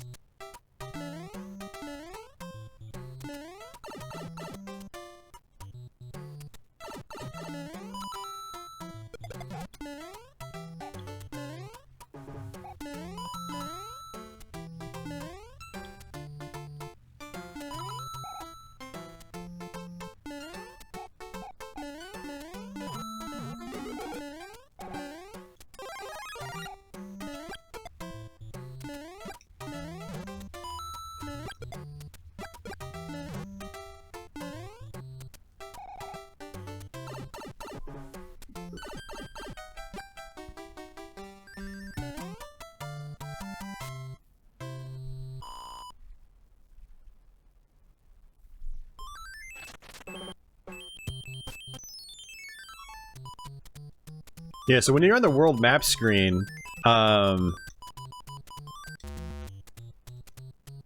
on, I'll sort of like explain it once we get out of here.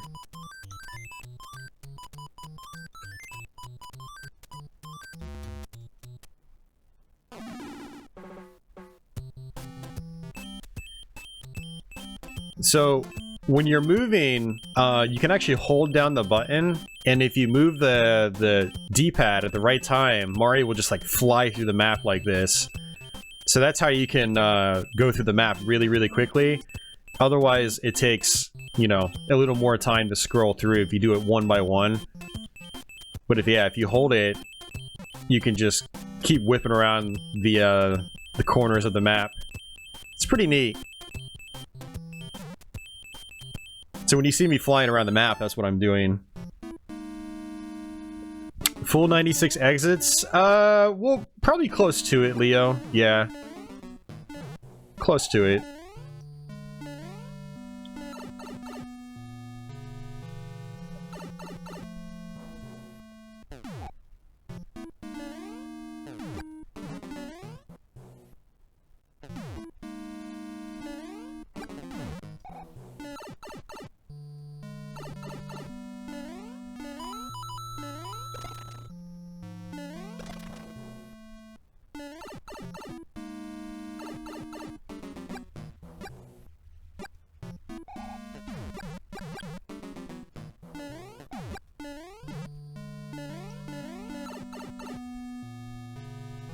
Probotector. That game is so funny.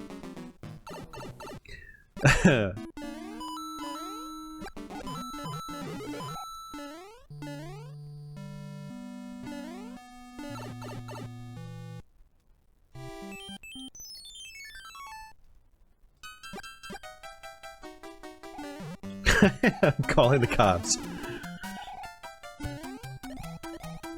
I'll call the cops on you, Sea Snake.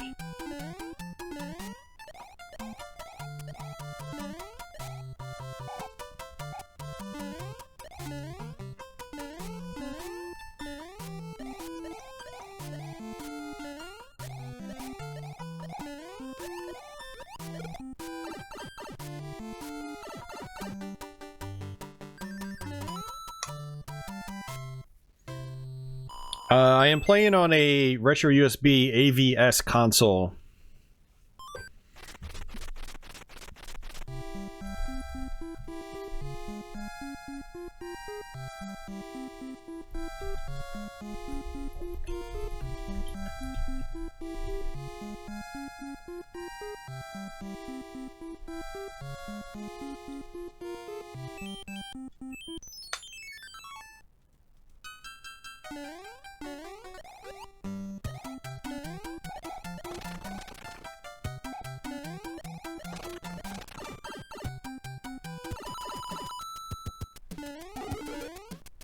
Tanuki suit! Hell yeah.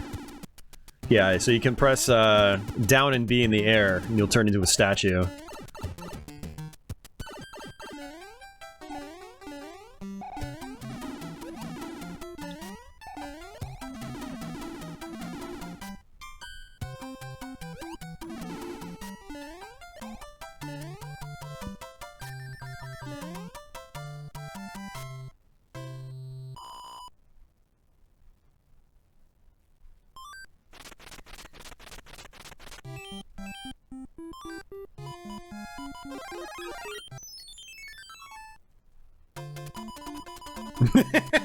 I used the star in a shop.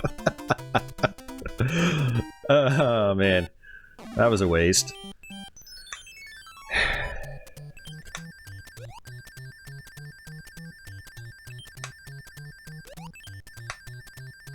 The timing on the stars is a little more strict than the other icons.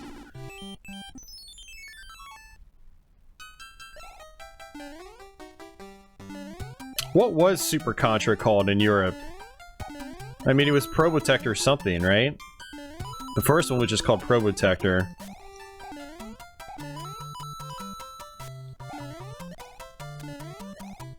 Probotector 2, Rise of the Really Bad Robots. I don't know.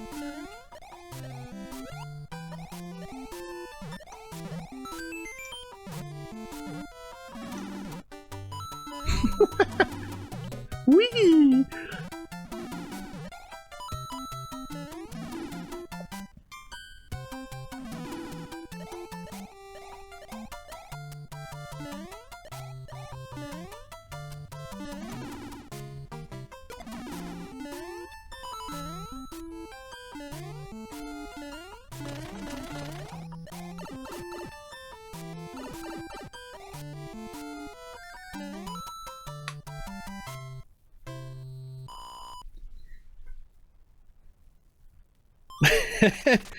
Yeah, Sea Snake, this would have been a really short stream if I used the warp whistles.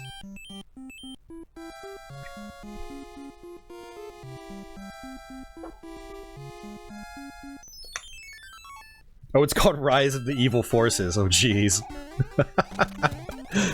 Oh, man. That is golden. You can't get much better than that, guys.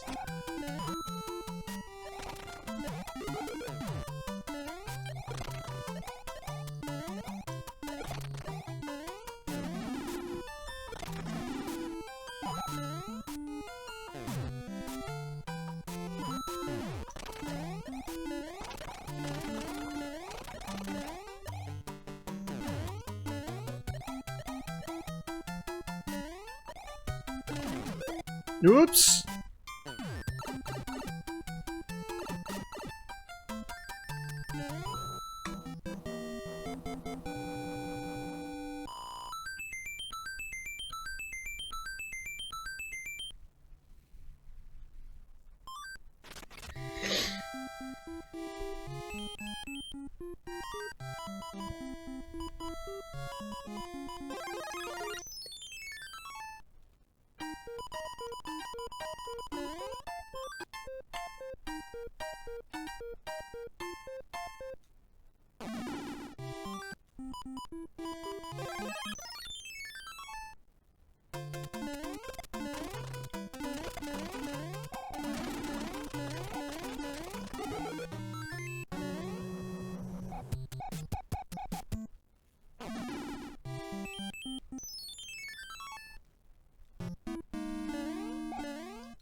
This place is slightly dangerous.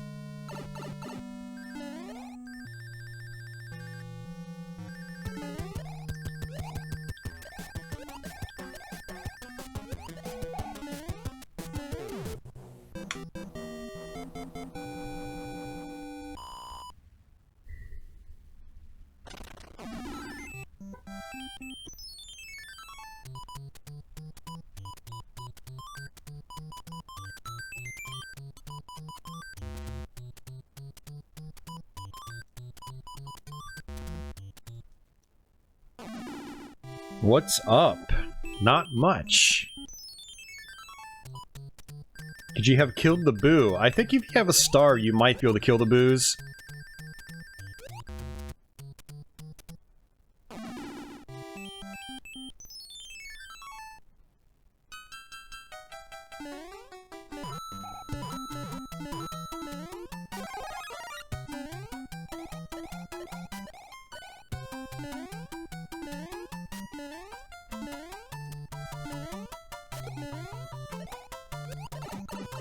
Hey, that's messed up. Lakitu.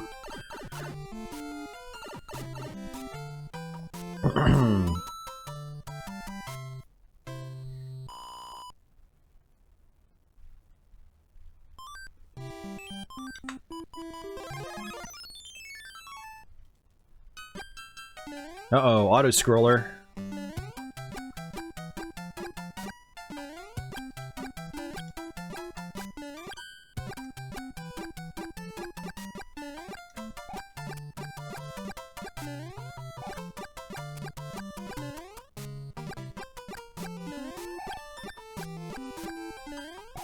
Whoa! Oh, you can't jump through that one? Okay. Learned that lesson the hard way. Hi! Gotta use these power-ups, you know?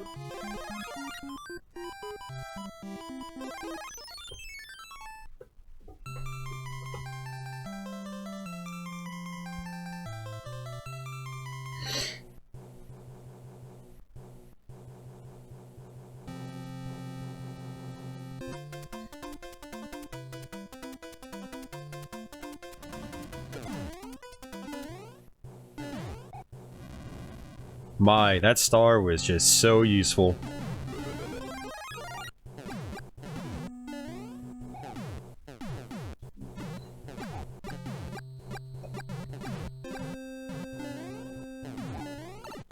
Oh, what?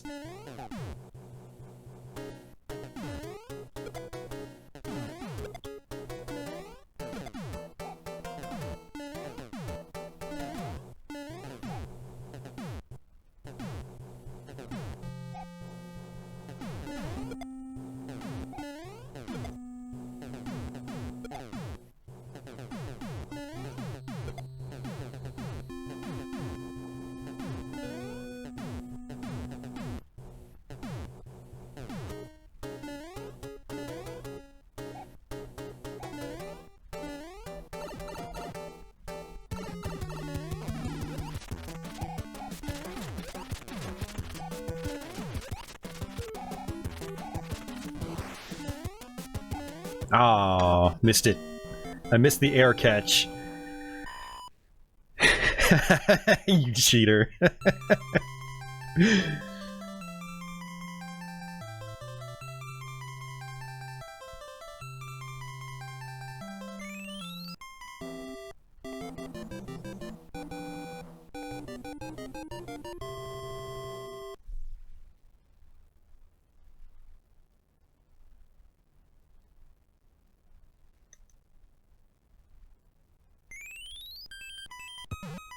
Ah, we still have 3 worlds to go, man. 6, 7, and 8. Ah, this game is so long.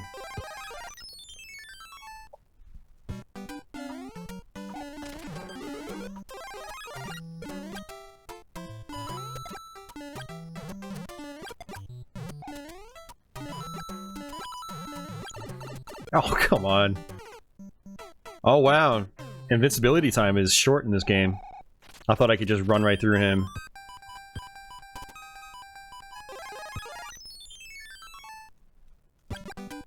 Yeah, Roy's Castle. That's our dad's name.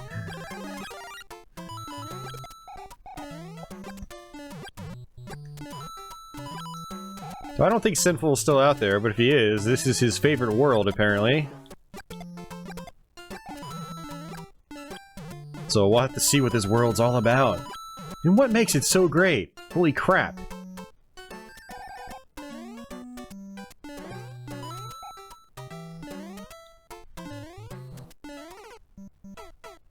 I jumped too early.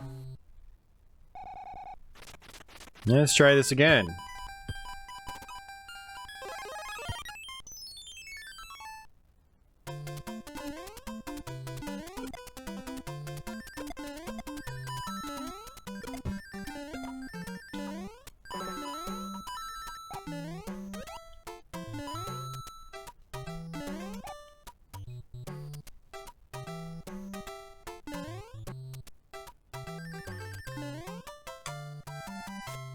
Sinful is there. Cool. Hey, Leonardo, how's it going? Merry Christmas to you as well.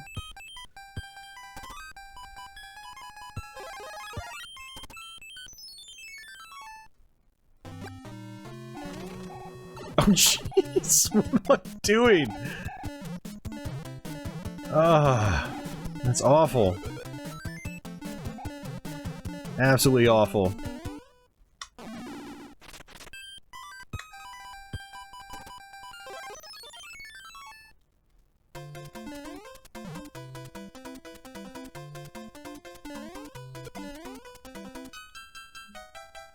That didn't do me a whole lot of good.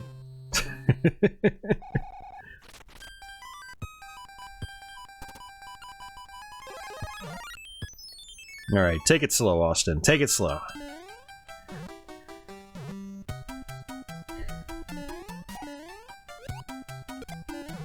Oops.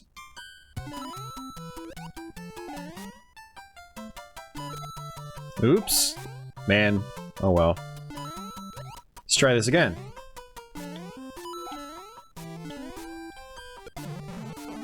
Hey, hey, look at that.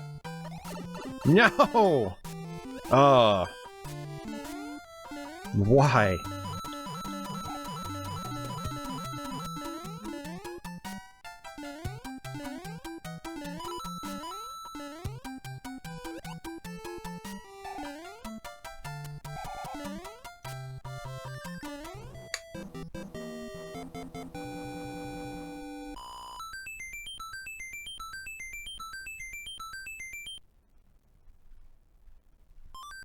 Hey, it's all good, Leonardo. No worries, man. Yeah, I wasn't even supposed to be streaming tonight. I moved my live stream schedule to Fridays, but I ended up getting tonight off work. Hey, Hammer Brothers suit, finally. And tomorrow we're going to be going out to dinner with the family, so I figured I would just not stream tomorrow night. And so we're doing it tonight. Got ourselves another auto-scroller.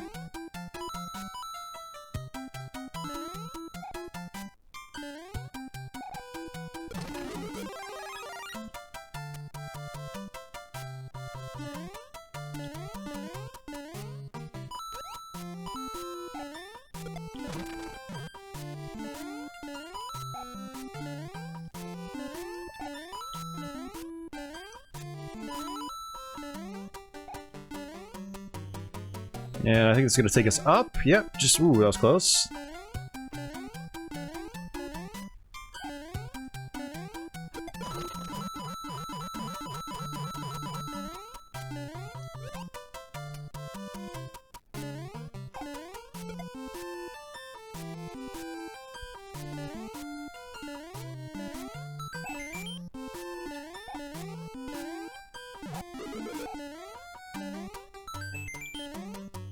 $99 lives.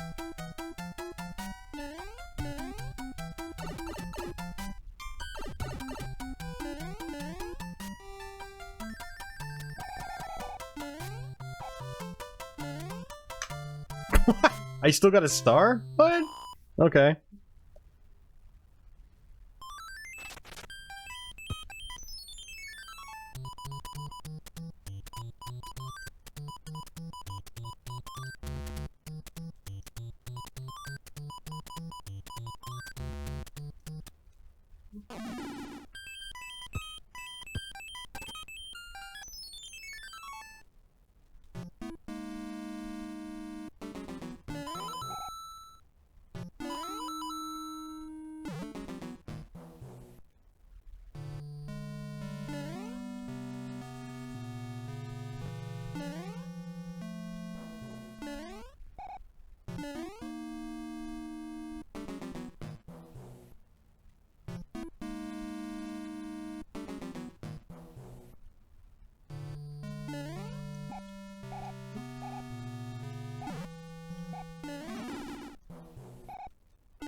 Oh, what? I pressed the jump button. Didn't register.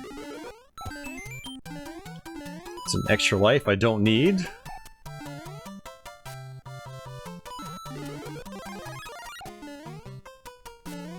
At least those lives from early in the game are paying off now. Now I don't have to worry about going to the extra bonus areas and whatnot.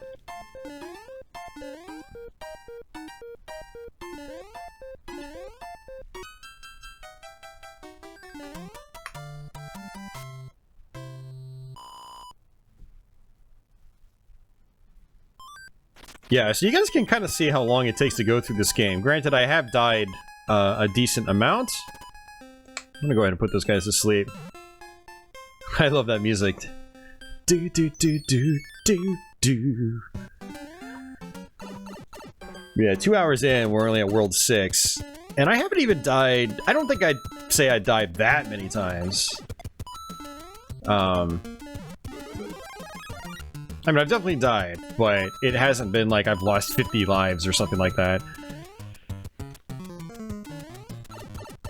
Okay, at this rate, though, I am going to lose 50 lives.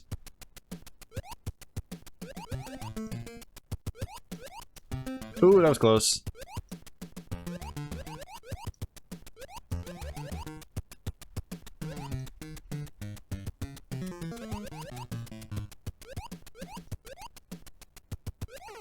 Oh, I didn't need to jump off like that. Just swim up.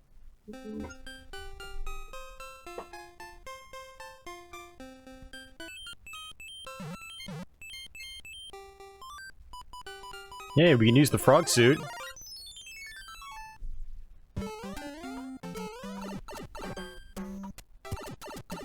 So how am I enjoying Snow World? Well, it's another world. You know, it's something, all right.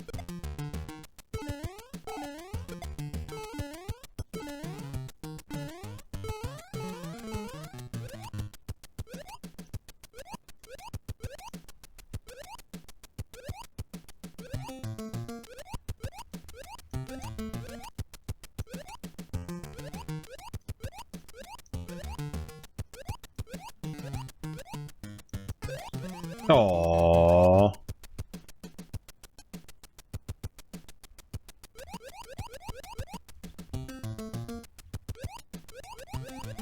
Well, at least we got to see the frog suit at least once, guys.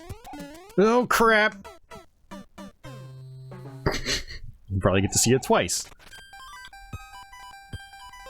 As I run out of power-ups.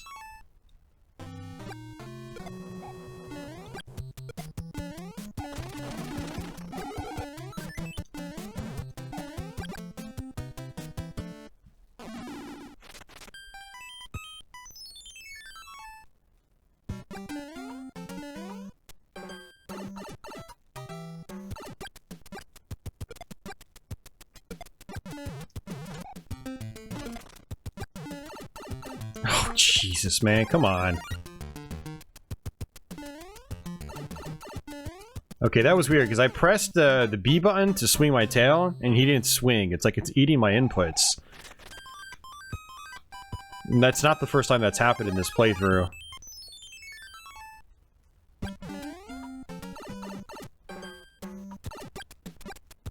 MC Hammer is back? What? The Hammer Brothers.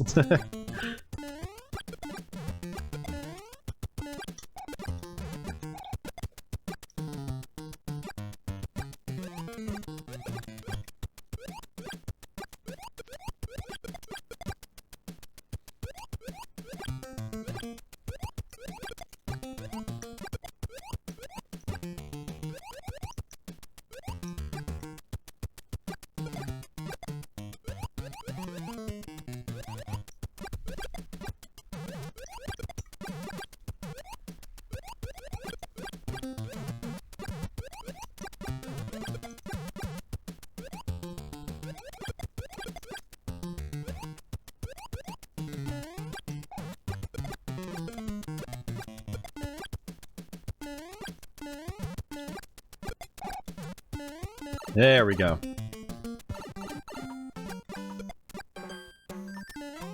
It is a control problem if it's eating your inputs. Do you even know what that means, CJ? Like, you press the button and it doesn't do anything? That's not a player problem. That's a game problem.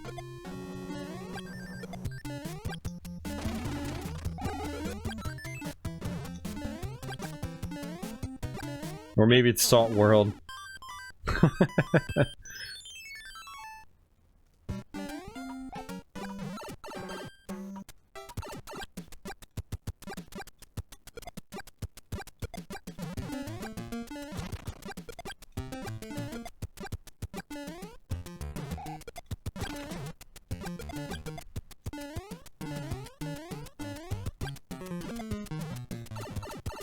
Alright, finally.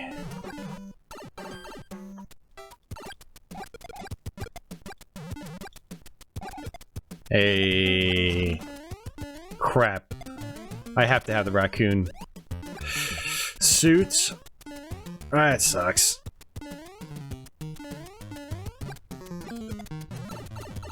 Alrighty.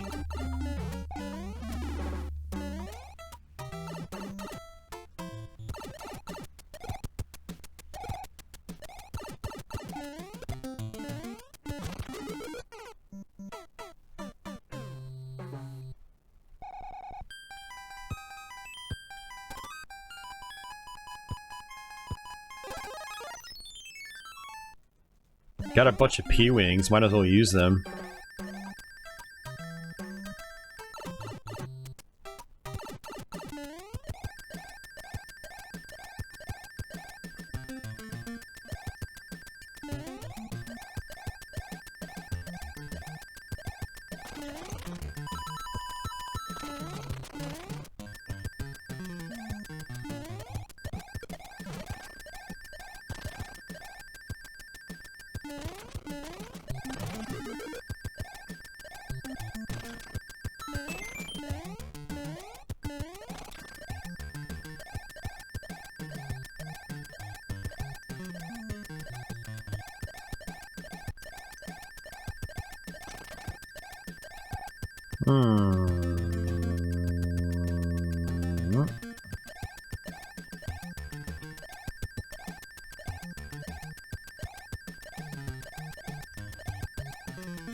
I kind of did that the hard way. I should just pick up the turtle shell.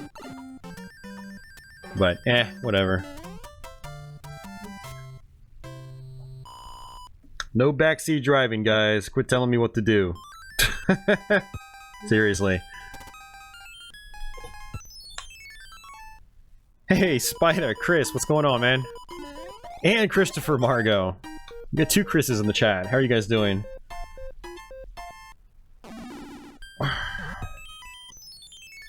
Yeah, welcome, welcome, guys. That's right, man, Mario 3. And we are on the Japanese version of the game, which is always interesting.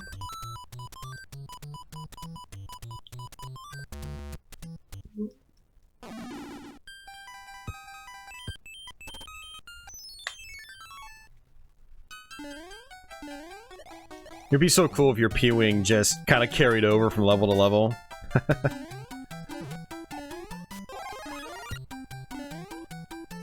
Yep, yeah, Spider does the Turbo Views series. And if you guys like TurboGrafx, you have to check out his channel. He does amazing reviews of... he's working on the entire TurboGrafx 16 library, along with some random PC Engine goodies. And he's been doing that series for a long time. Long time. God, I think I bought his DVDs in like freaking 2011 or something.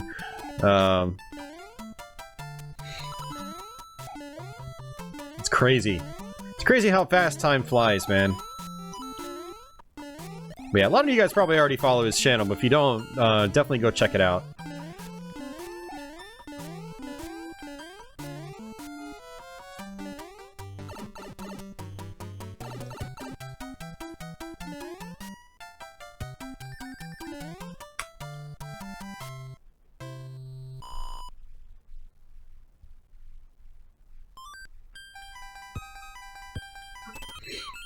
Alrighty.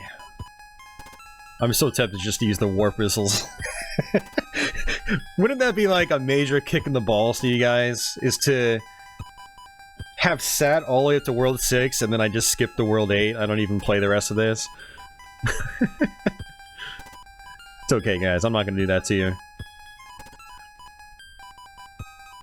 I'm trying to figure out what I want to use here, though.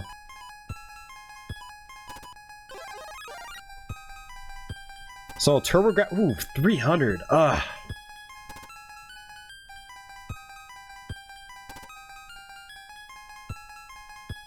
Yeah, man.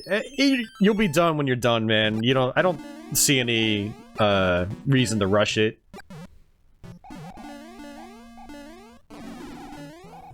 Actually, the leaf is probably good for this level.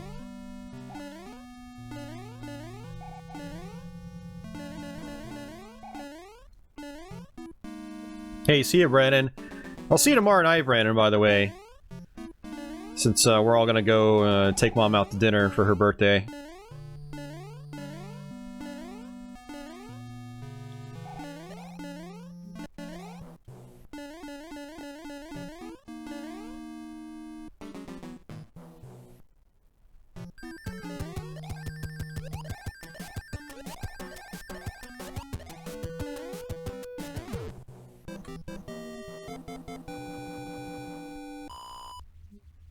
Swim under the boat. I actually plan on trying to swim under the boat. I know exactly what you're talking about.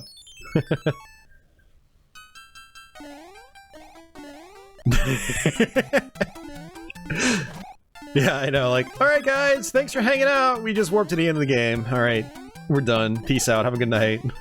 Merry Christmas! Hey, at least we got to the most Christmassy kind of level in the game, right?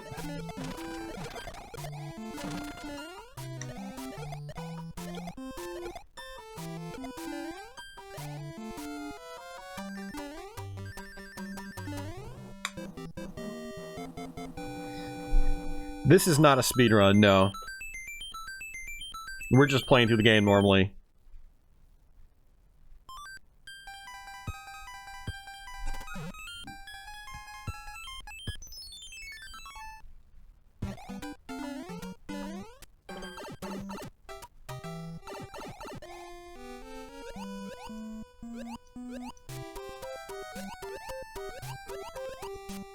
Hey, look who it is!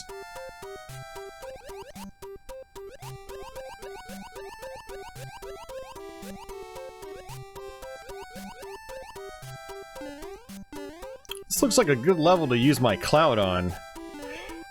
You know, to just bypass the whole thing.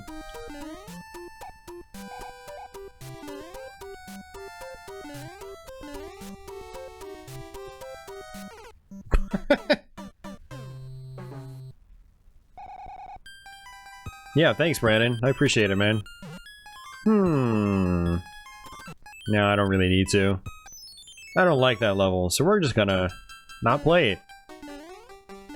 It's one of the nice things about Mario 3, at least, is they do give you choice. It's like, do you want to play this level or this level to progress? So you don't actually have to play through every single level in this game, which is kind of nice. Come on.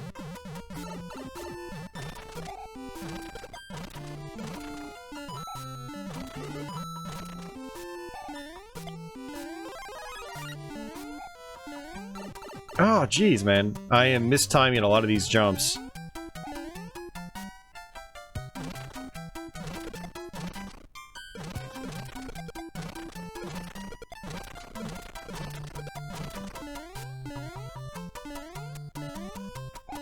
Whoa.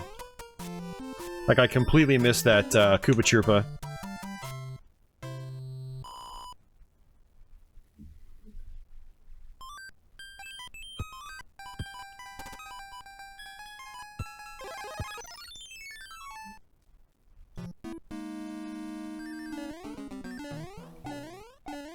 This is where the conveyor belts come into play. They're always fun.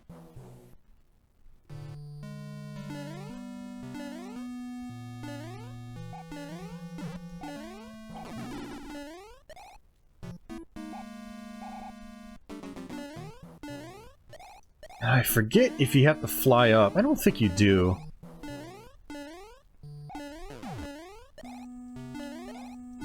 That was close.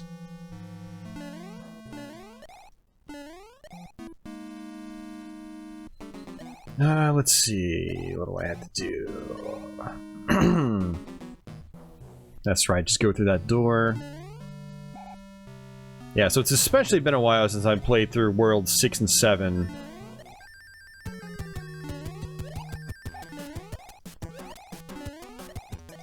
Oops. That's okay. They only take 3 hits. As long as I don't die and have to do the whole level over again, that's all I care about.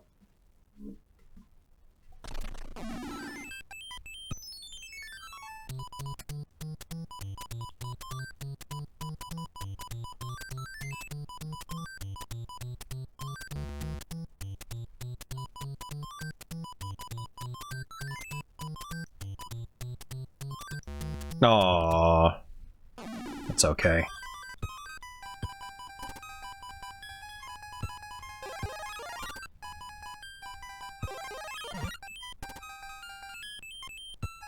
Oh. Screw it. We'll go ahead and play World 9. Or Level 9. Why not? Let's see if we can not die this time.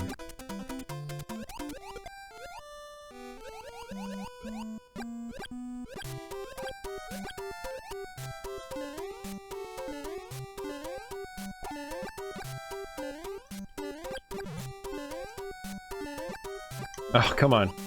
Okay, whatever.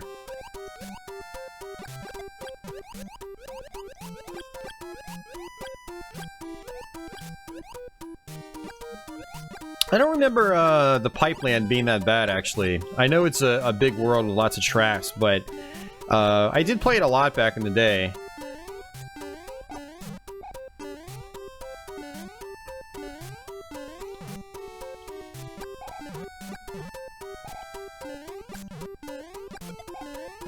I actually think the Pipeland will give us less trouble than the Iceland did.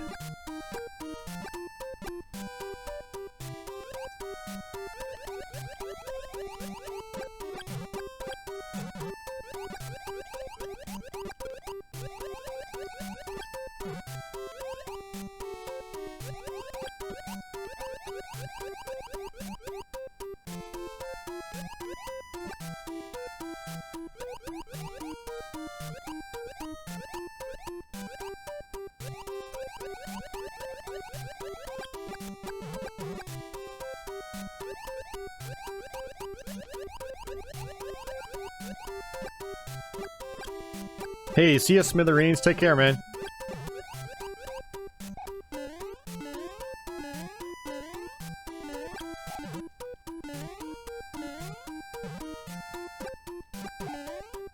Oh, jeez, really?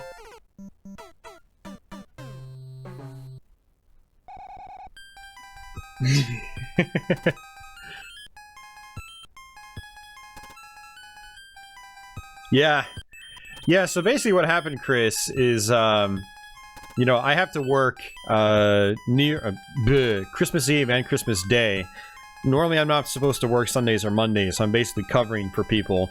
So my boss, gave me tonight off. He came into work this morning and was like, yeah, just don't come in tonight. I was like, okay, sure. And so since I had Thursday open this week, I figured I'd go ahead and stream on Thursday instead of Friday.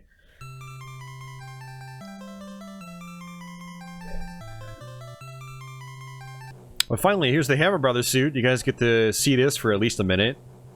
Probably less than a minute. I'll probably lose it before that. But look! We threw a couple of hammers!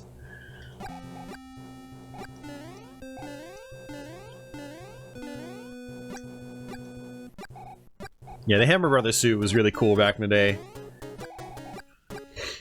But yeah, I decided not to stream tomorrow night too, because it's my mom's birthday, and I figured since I had tonight off, unexpectedly, I would go ahead and just stream tonight and then not stream on YouTube tomorrow night. I'll probably still stream on Twitch, but I'll start late, whereas on YouTube I always start at the same time. You know, on schedule. So we're gonna take my mom out to dinner tomorrow, and I'll probably stream on Twitch afterwards. Late.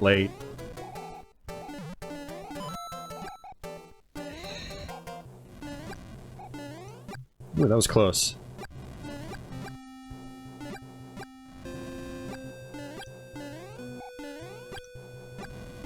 Oh, this will be interesting.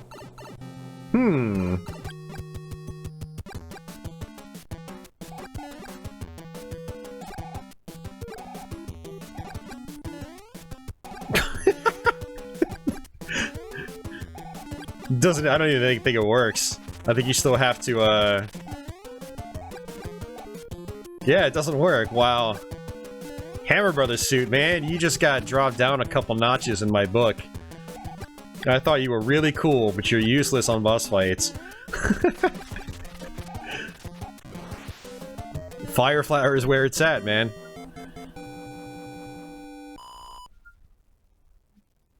Yeah, Merry Christmas to you guys. Some measure of protection when crouching, it's possible, yeah.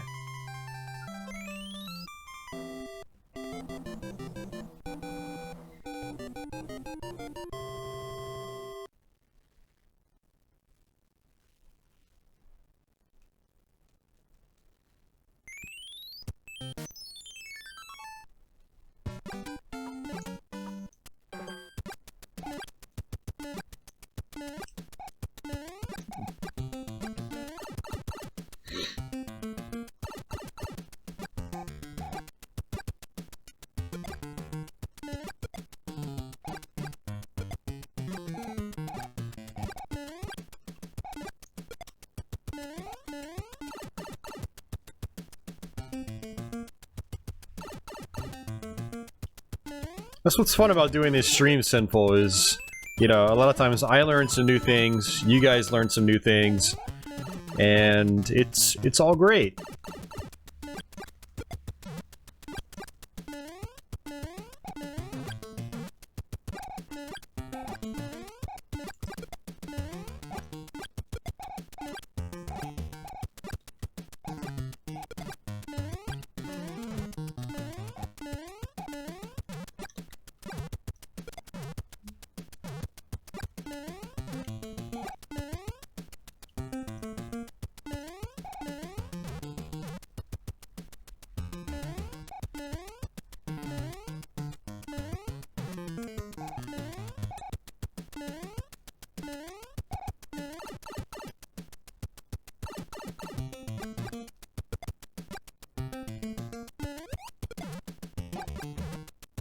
Nice.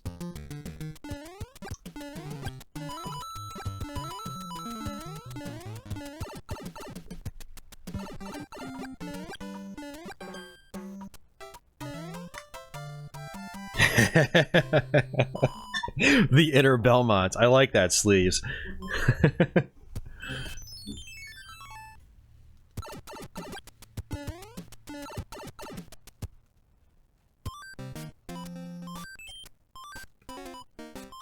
Okay, we still have a few item slots left, so it's good to know.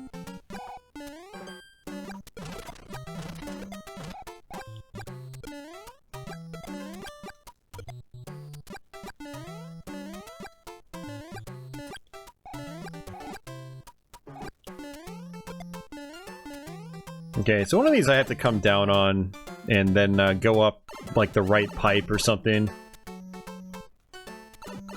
If I recall correctly. Yeah.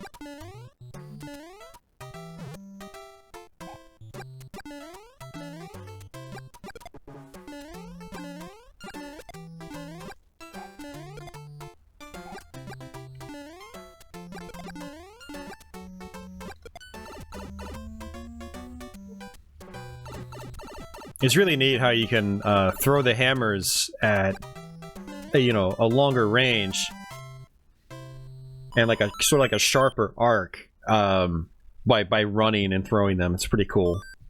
Nice little attention to detail. Good old Nintendo at their best.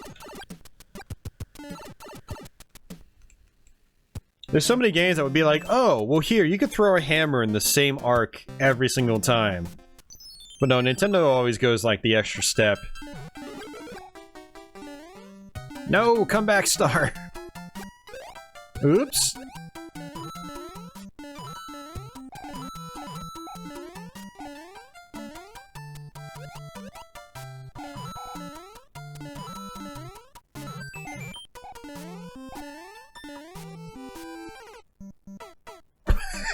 Okay, so you can't butt smack Spinies. Good to know.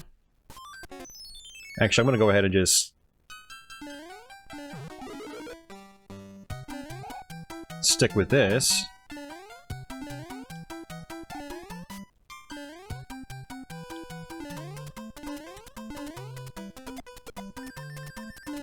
Oh crap, that was a bad idea.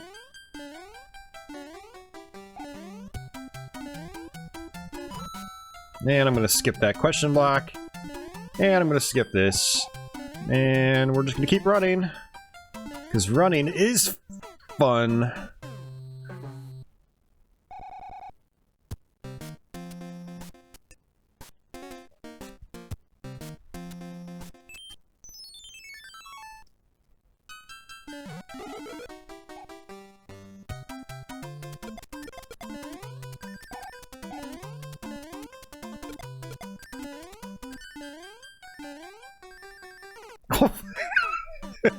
We tried.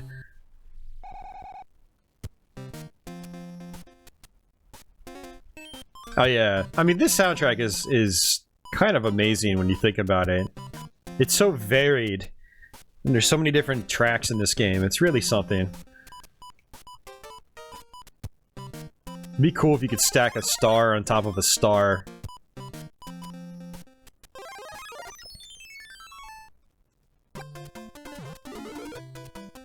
And like have it actually extend even longer. That would be awesome. Whoa, that was close.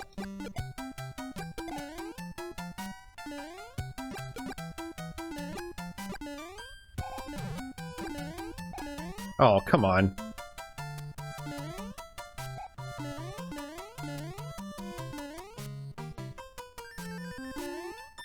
Oh, jeez.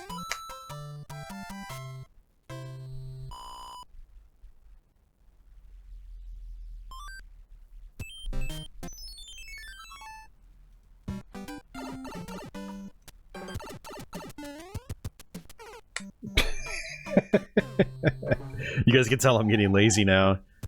We're at the 2.5 hour mark, and I'm like, yeah. Yeah. I think I've had enough of this game.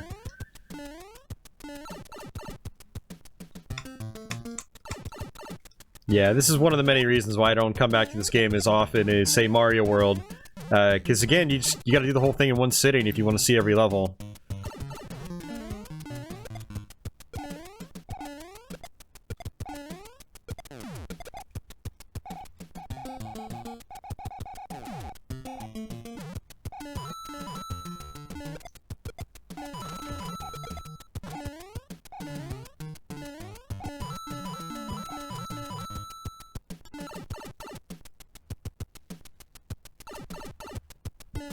Yeah, hey, first try.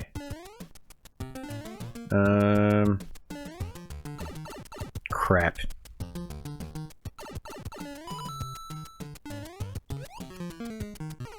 Oh, what?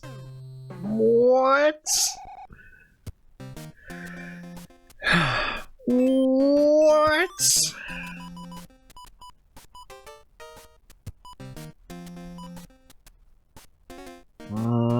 I don't know what I want to do. We got a lot of P-Wings, but I feel like I should save the P-Wings for World 8. 1, 2, 3, 4... Just 1, 2, 3, that's it.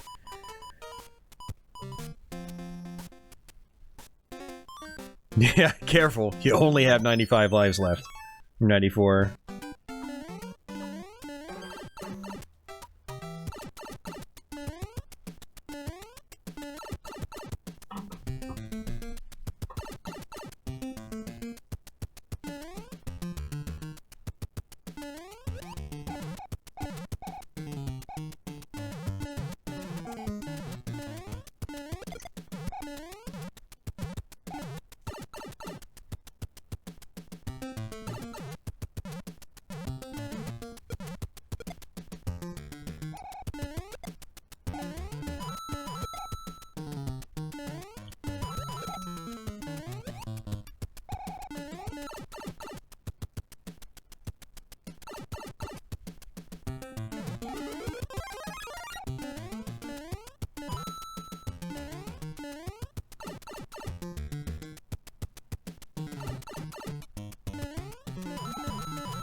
There we go. And I don't think I can get back up here. Yeah, that's what I thought.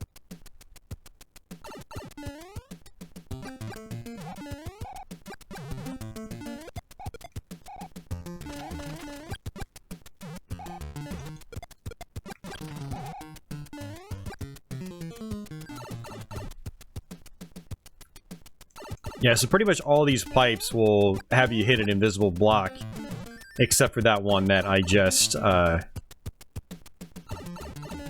went up. And actually, I'm kind of curious here. Oops.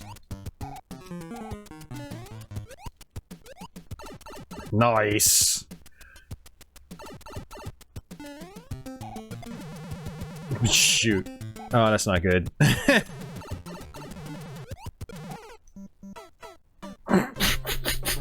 Totally messed that up.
Oh!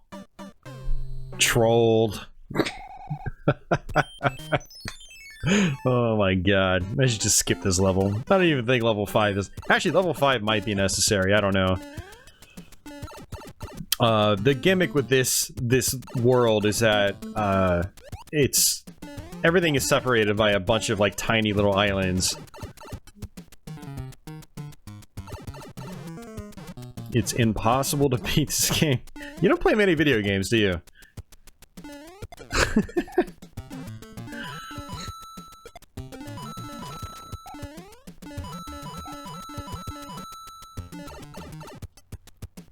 Actually, what I should do is just try to get, you know, have a safety net. Go ahead and get the mushroom.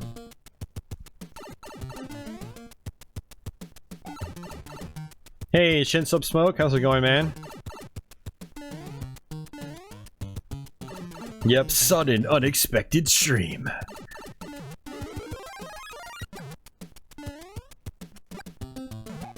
Oh, that's not good.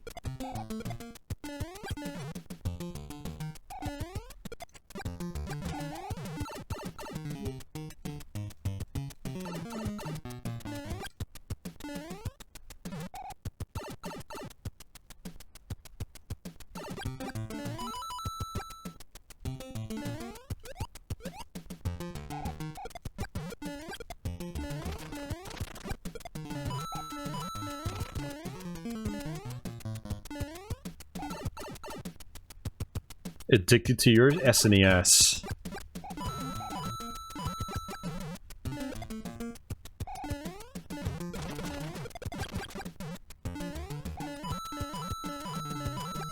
I'm addicted to crack, actually.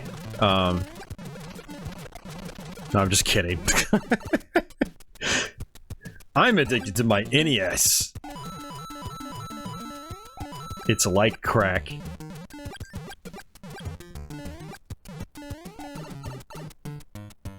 Of the platforms you can get addicted to, this is one of the better ones you can get. Yeah, that's one of the better ones you can pick. I agree. I've actually been hooked on my Super Nintendo this year quite a bit. We've done a lot of SNES on Twitch.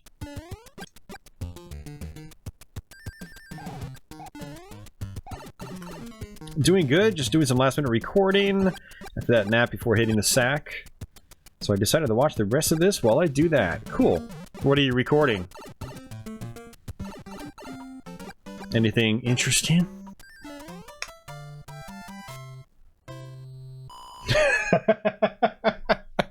You're actually probably right, Sleeves. That's the sad part about it.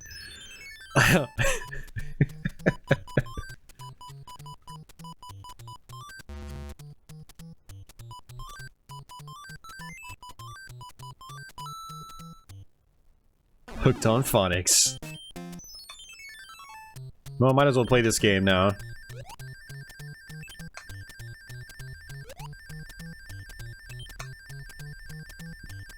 Oh.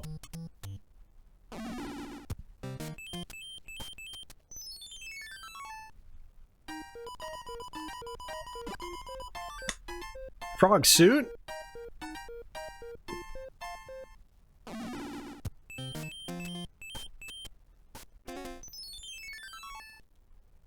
Pokemon Black Run. We were on hard mode hack of Pokemon Black. Okay. Yeah, Turtles in Time is awesome, man. I need to go back and do a Let's Play of that. I did a long play many years ago. It was one of those long plays where I didn't really put a commentary on it. I don't know why. I think I was just lazy. So I definitely need to do a Let's Play of that. Turtles in Time is awesome.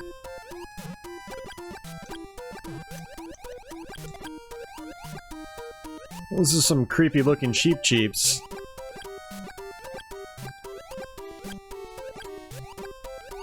Oh yeah, this level. I remember this. This used to give us trouble back in the day.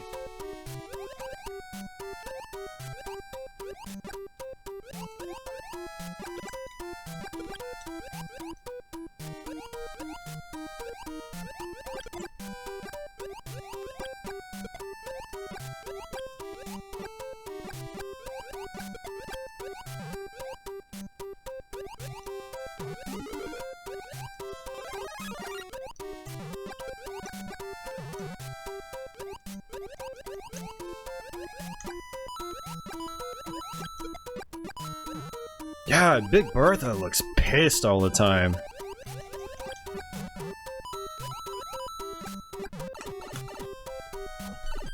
They're creek creeps, is that what they're called? I wouldn't be surprised if that was their actual name.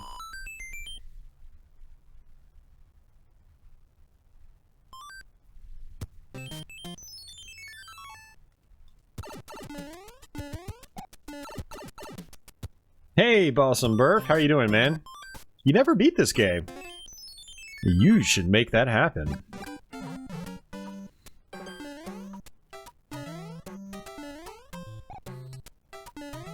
It's not that it's really like a really tough game, it's just long.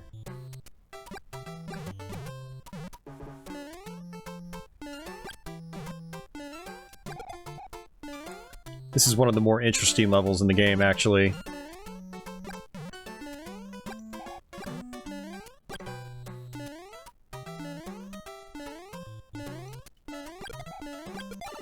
Ow.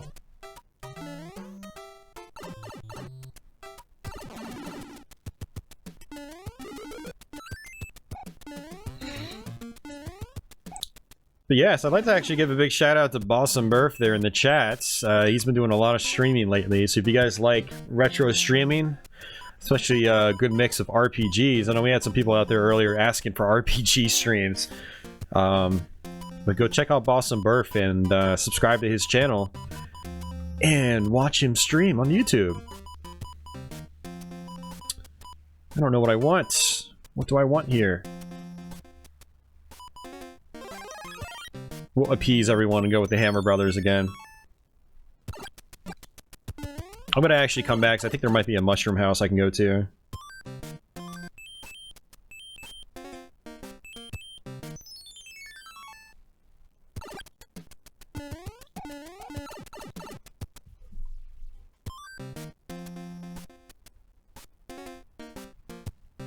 Fake News Network, yeah, we know where to get ROM hacks and stuff like that. But we appreciate it, I think.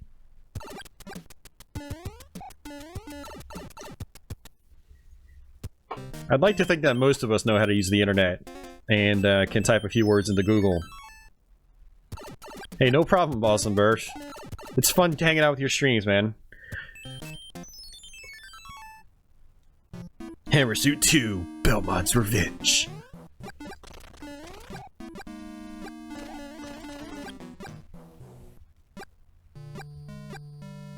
Probably shouldn't have used the hammer suit, actually.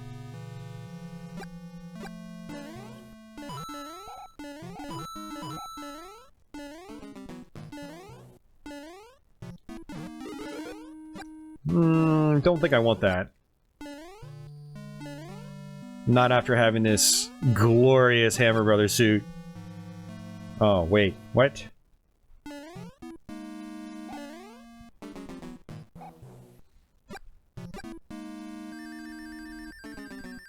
Actually, if I recall correctly... Oh. This is one of those levels. I feel like I might need to fly up. I forget. And I know there's a P switch here somewhere. There it is, yeah.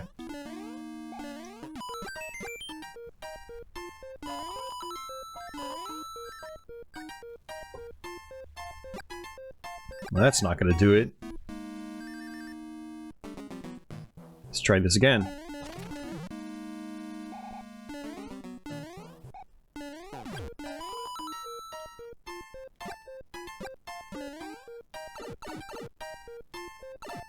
Aww. Game's trolling again.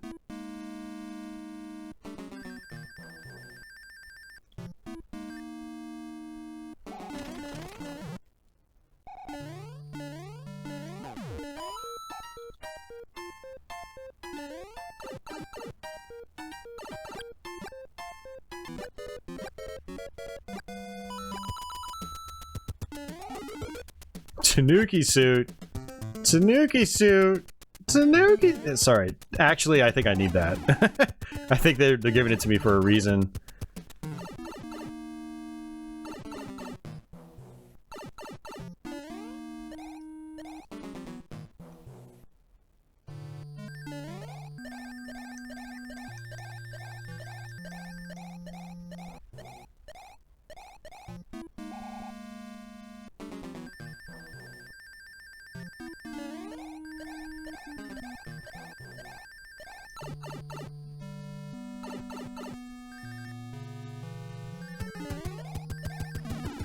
Smack. Smack. Smack. Ha ha ha. That was funny.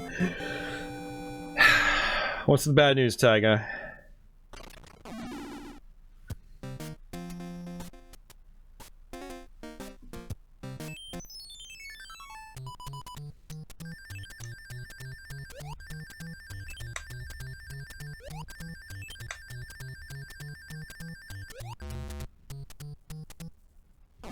Yeah, those castles are very, like, ghost house-ish. Not that this type of thing was out of character or anything. We had 8-4 in Super Mario Brothers after all. Yep. Hey, Wayne.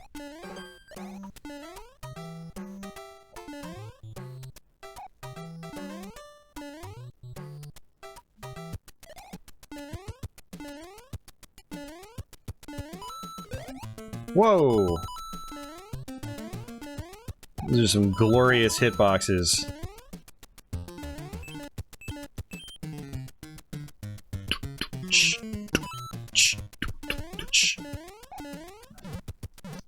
You're gonna say the bad news is you have to sacrifice your hammer suit in order to complete that castle.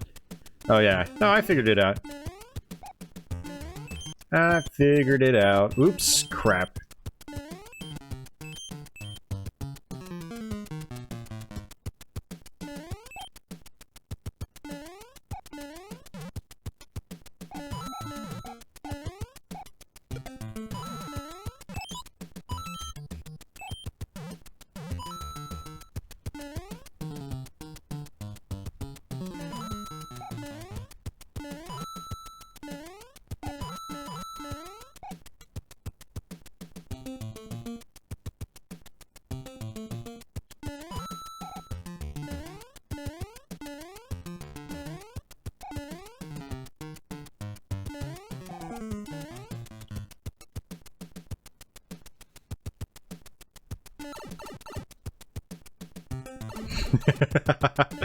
The hammer suit is the hero we need.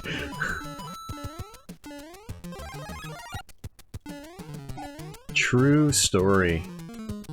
Okay, that's right. We have to use this.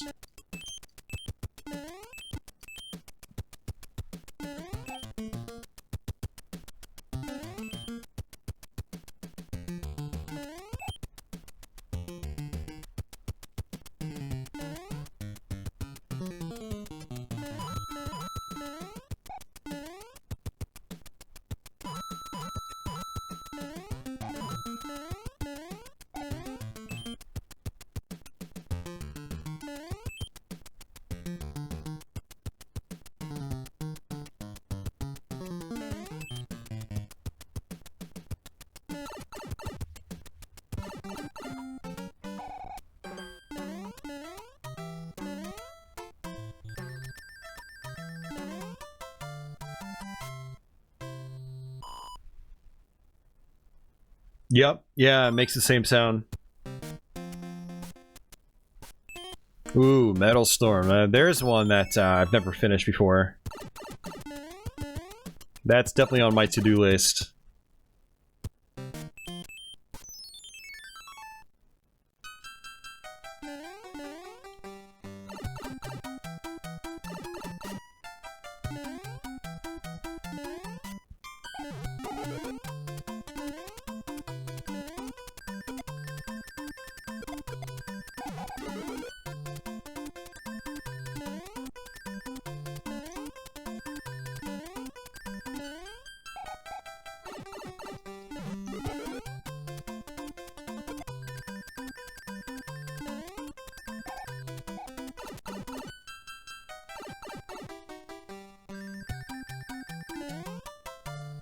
Oh, you can totally do it if I can do it. Okay, right on. Well, I do know Metal Storm is pretty tough. I think I've gotten, I don't know, maybe halfway through the game, and then that's it.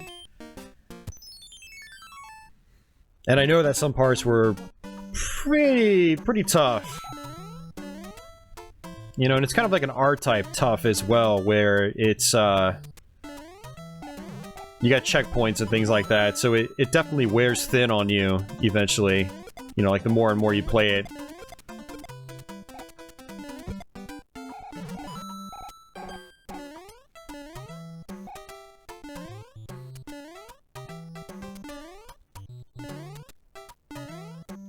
Okay, these levels want me dead now. I mean, I'm okay with that. I'm up for the challenge. Okay, I was not expecting that. Okay, that guy's a troll.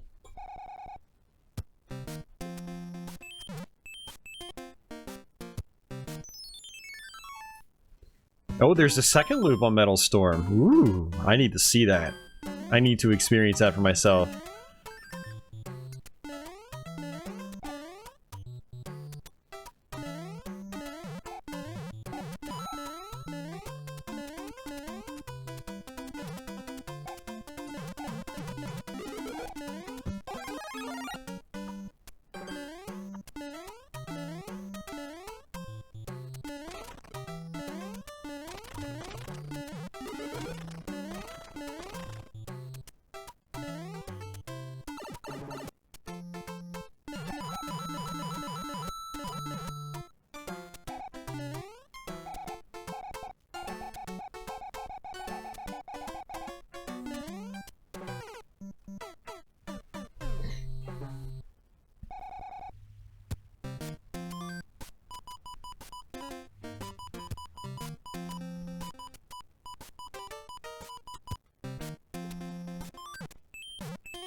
don't really have a whole lot of choice right now.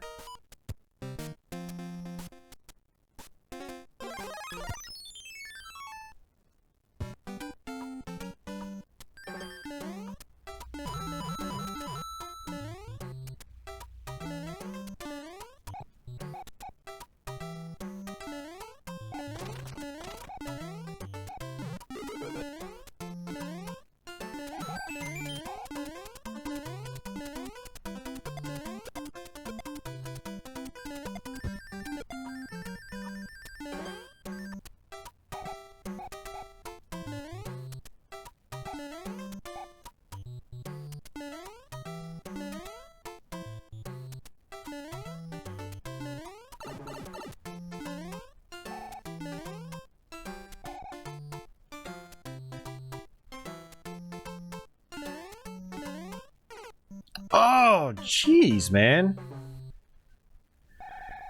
Alright, you know what? Screw you, level 8. You're dumb. And you know what? Screw you, level 9. I don't even know what you are. We're 3 hours in. I want to get this over with already.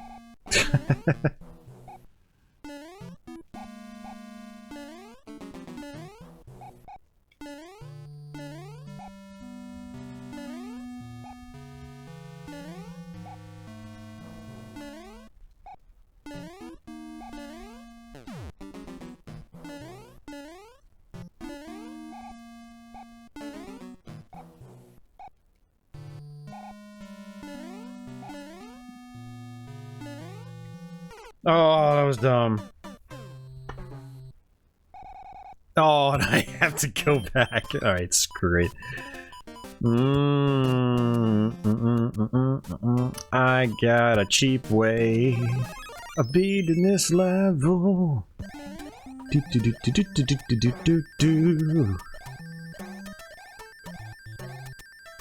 Oh, hey, look at this.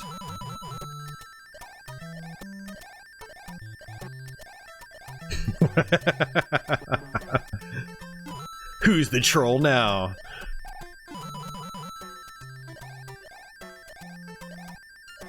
Oh, hey, what's this? Oh, never mind. That's an exit, apparently. From a different pipe.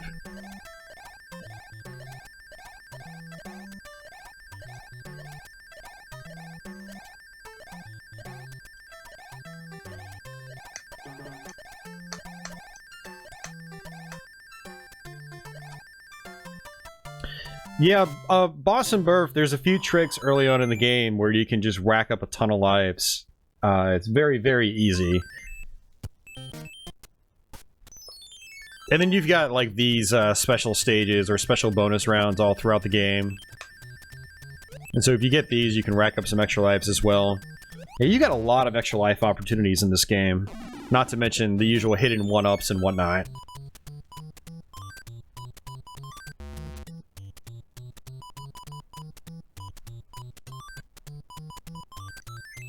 Nice!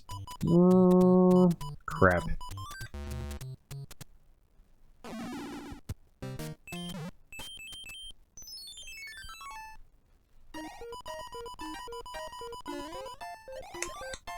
Nice! We get to see the Hammer Brothers suit again, guys.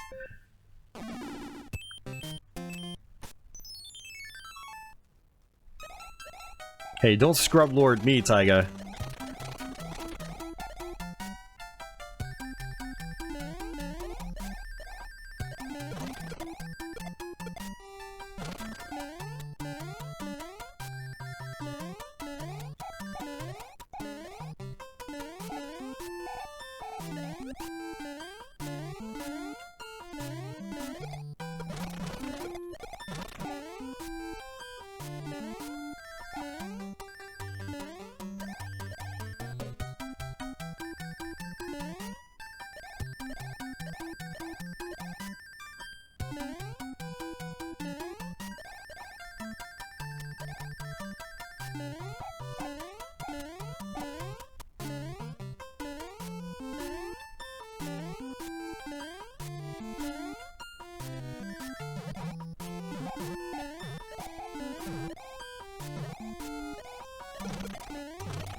Man, it's been a long time since I've been to this level. I don't even remember exactly the way to go.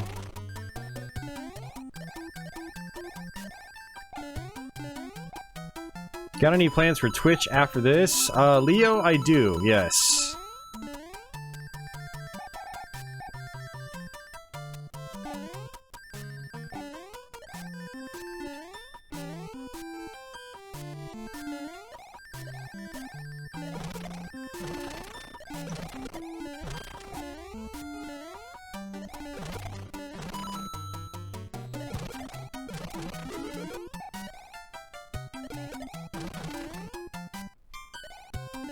There we go.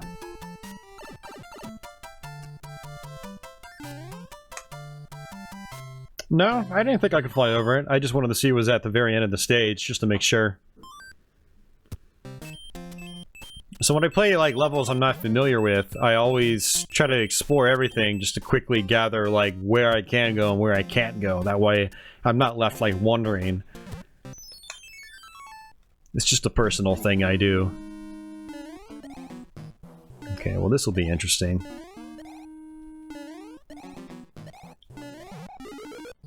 Oh, shoot. That would have been nice to have.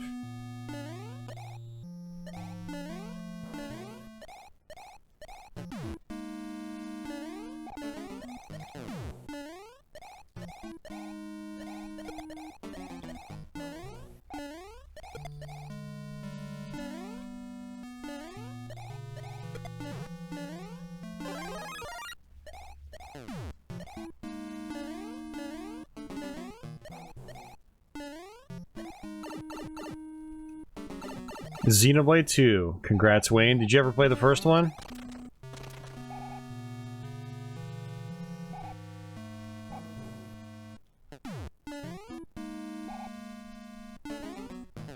Ooh, that was close.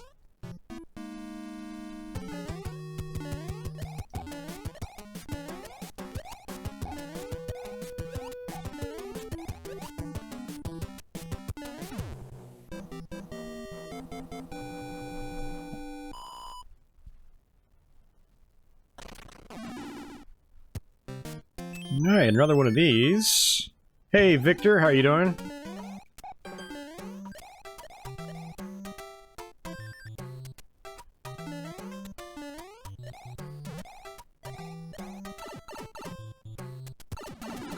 Got it on 3DS. Cool. Did you beat it? This first Xenoblade, to me, it was an amazing game. I mean, I was hooked to that game. I just got totally sucked into it. Loved almost everything about it.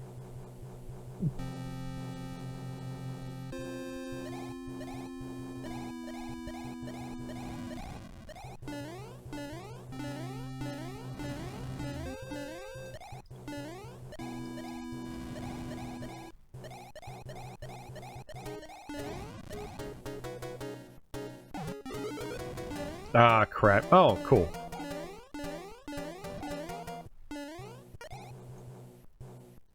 It's been a while, but yeah. Cool, you beat it? Awesome. Yeah, I'm gonna get part 2 eventually when I buy another Switch. You know, as I said, I sold my Switch, about a month ago now, actually. And, you know, it was a cool system, I just wasn't using it. So I was like, well, I'll sell it now while it's still worth something, and I'll buy another one, like, a year down the road or something, when I actually feel like using it. Because there was a bunch of other more, like, retro stuff I wanted to pick up. I ended up spending most of that money on Dreamcast games. So...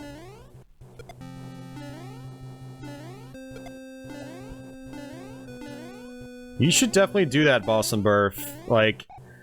it would be really interesting to hear your thoughts playing that game from start to finish, because you're kind of an RPG fanatic, and so I'm not really an RPG fanatic, so maybe I'm just like a noob scrub, and that's why I liked it. I don't know. So it would be interesting to hear from someone that's way more experienced with the genre. But I have seen from other experienced RPG players that they rate it very highly. So it would be especially interesting to hear what you think about the whole thing. After you finish it, of course. And there's a lot of good, really awesome post-game stuff you can do as well.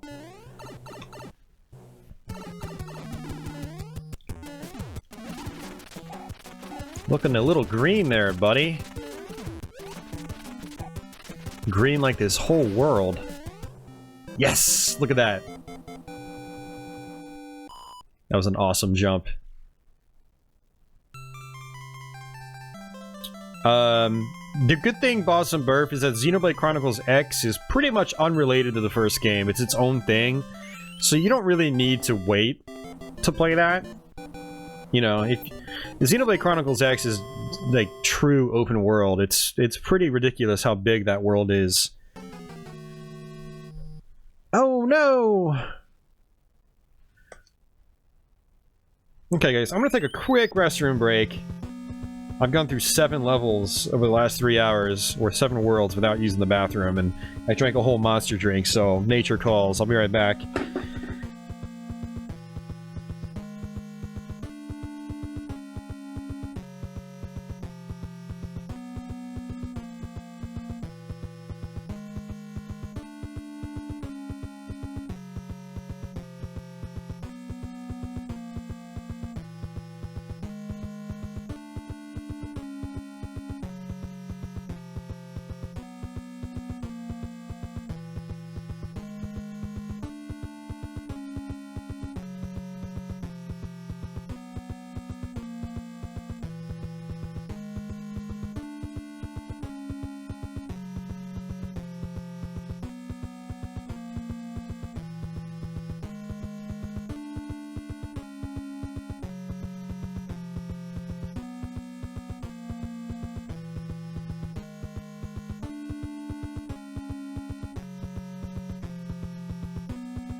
Okay, I'm back. They're talking about doing a port of Xenoblade Chronicles X on the Switch. That would be great.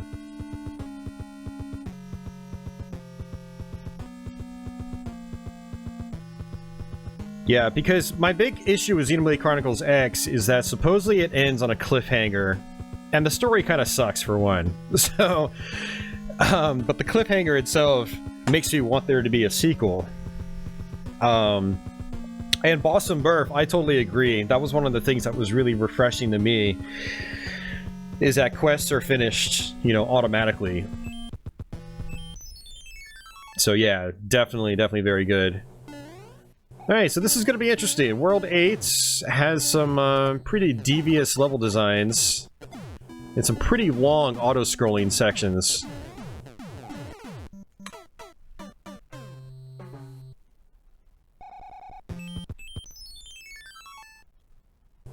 And of course, if you have the P-Wing, you can just fly over the entire stage. Which we might actually do on certain levels. We'll see. See how many times it takes us to get through these.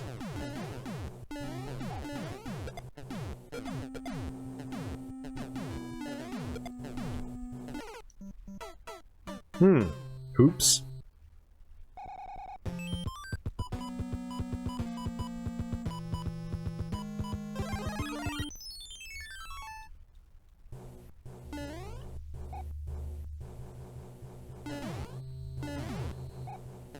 So the next level is one of those stages where we can actually, it's a boat, and we can actually swim under the boat. So we're gonna go ahead and try that. It's kind of tough to do.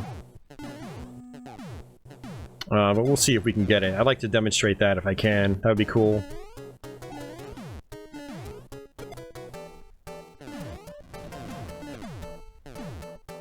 It's kind of nice knowing that I was still able to plow through this game without really practicing beforehand. That's how much I played Mario 3 back in the day.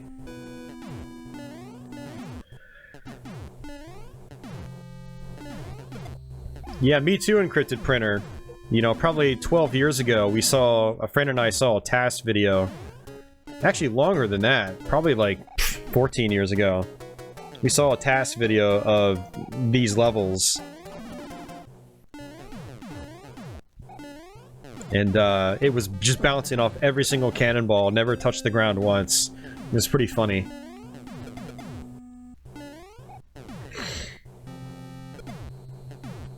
And Smog and Orstein fights. Yeah, the less mentioned about that, the better, Wayne.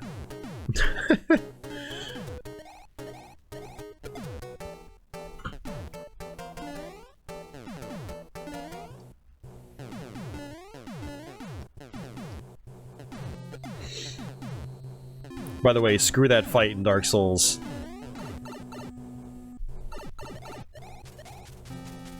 Yeah, same here, Wayne.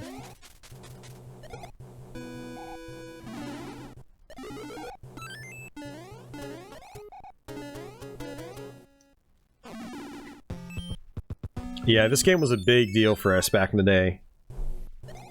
Okay, I kind of don't want to risk this with the raccoon suit, but we're gonna go ahead and just do it anyway. And actually, it might be easier if I'm small, so we're gonna go ahead and take a hit. Yeah, so basically you've got the water, and you can actually swim in it. And you can also try to go... I don't know if we got it. I hope we got it. We're gonna see. Wow, we got it. Awesome. So we're actually under the boat right now. A very common, popular trick back in the day. But if you don't do it just right, you know, you can actually slip below the bottom of the screen and die. I don't think I got this one. Actually, we might have it. Yeah, we got it. Awesome.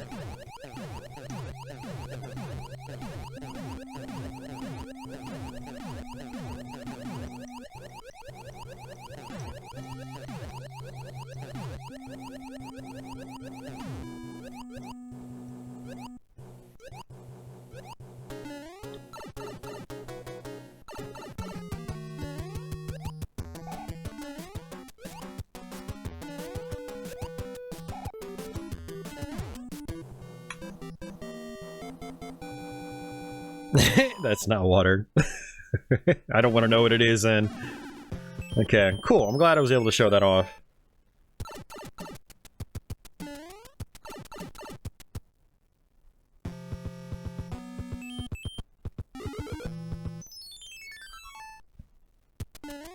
Alright, see, these levels are kind of cool. When you get to the end, they always give you an item. They're very short stages, nothing too special.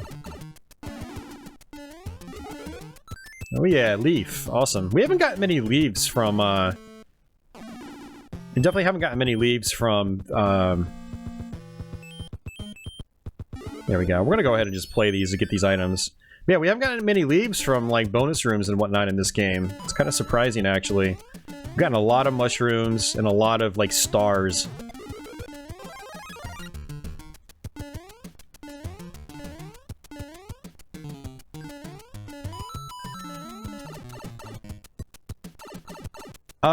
Yeah, I don't know if it's completely random sleeves or if there's like some rhythm or rhyme to it.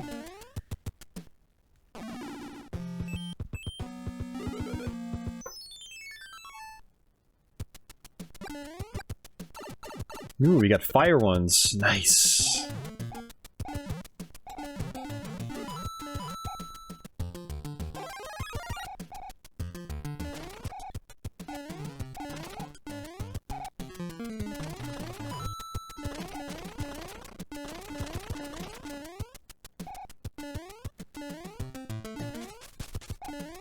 And the big hammer brother. Yeah, I figured it'd be good just to... Look, 3 leaves in a row. That's awesome. I like that. And I don't think I can get in the middle ones. Let's go back down real quick. I'm kind of curious.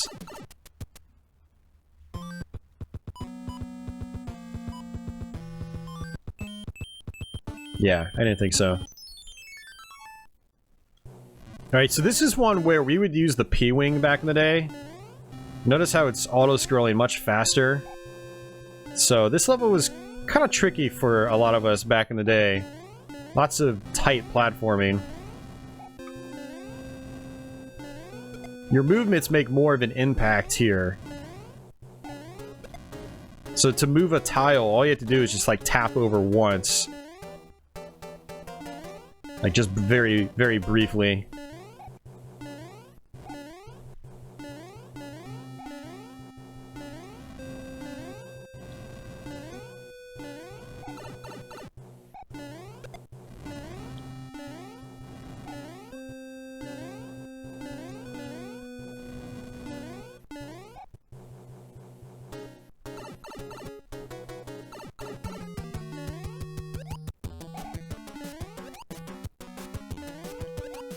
Nice.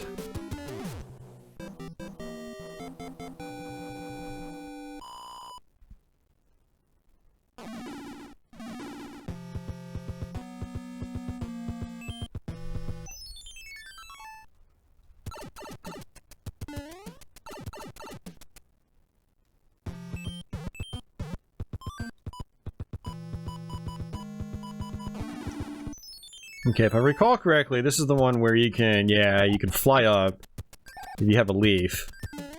Or a P-Wing.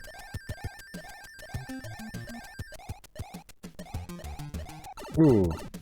Just barely got it. Some extra lives.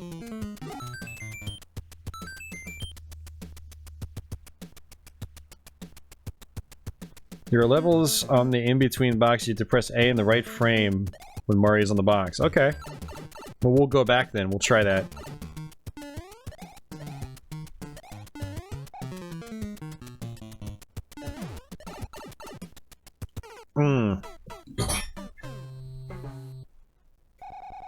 Where's Taiga trolling us again? Yeah, Taiga's trolling us.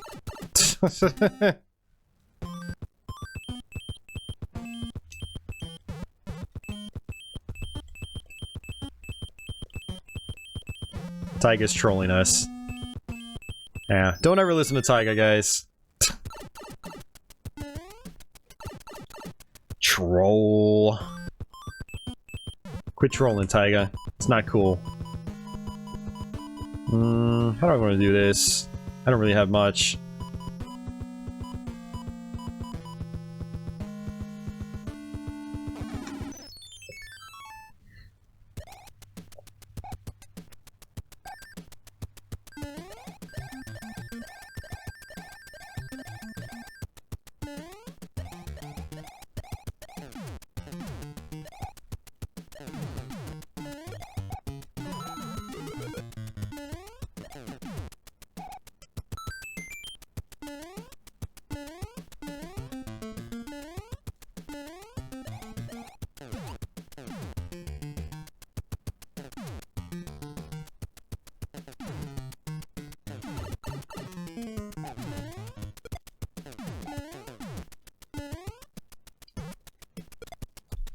Oh, I messed that up.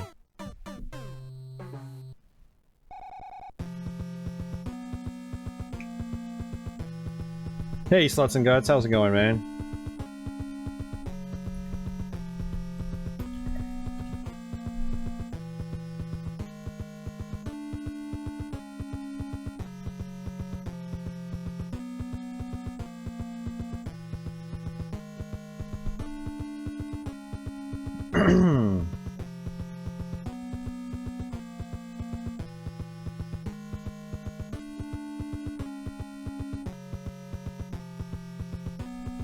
World 9 is the warp world. Yeah, you're trolling, Taiga. Stop trolling.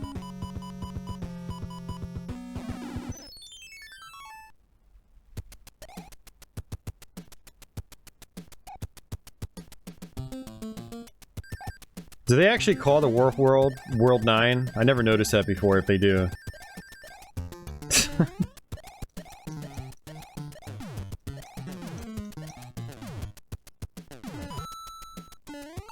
Oops, why did I do that?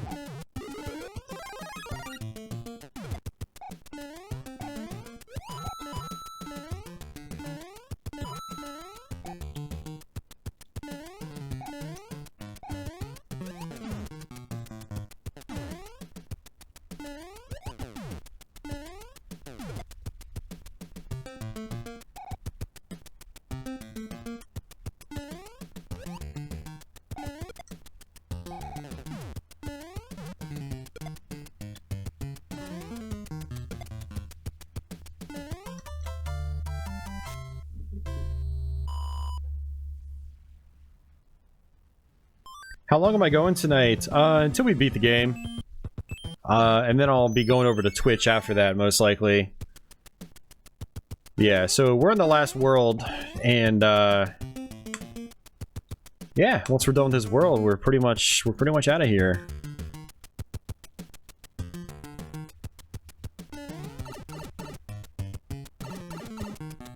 So yeah, little secret there, you can go down in the sand. And I want to say, you know, it's been a long time since I've been here. I want to say there are 2 pipes. So I don't even know if I went down the right one.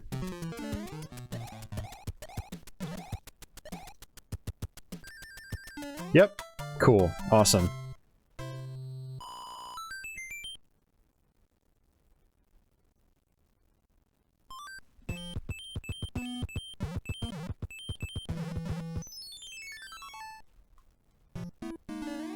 Alright, this is gonna be fun.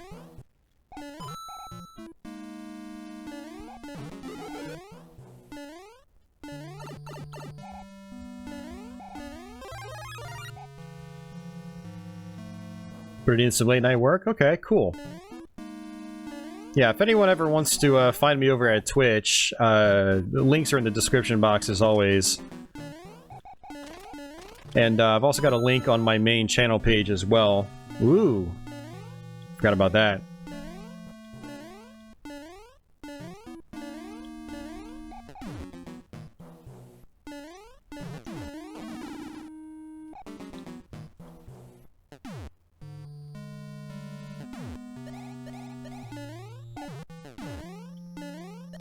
Although there will be a little bit of alcohol involved on Twitch, so if you're not into that sort of thing, maybe don't follow me on Twitch.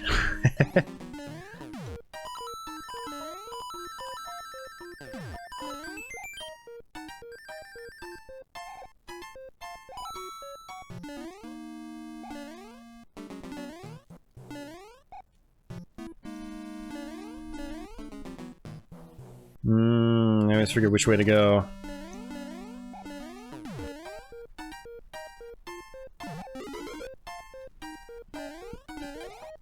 I think that's it. Yep, that's it.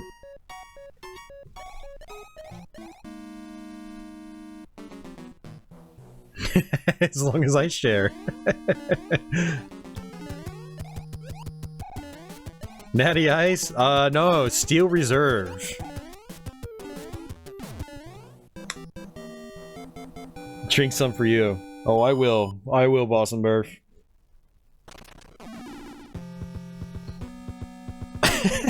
Nice, Sea Snake.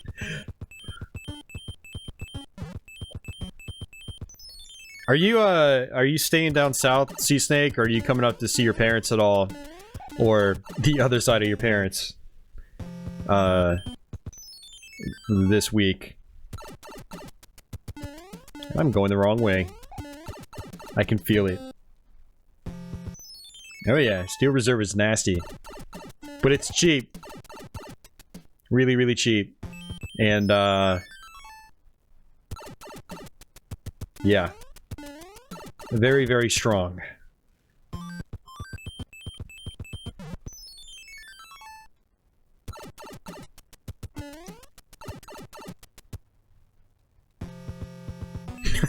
I like that encrypted printer.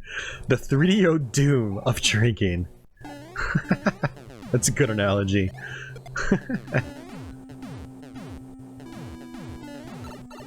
Oh, come on.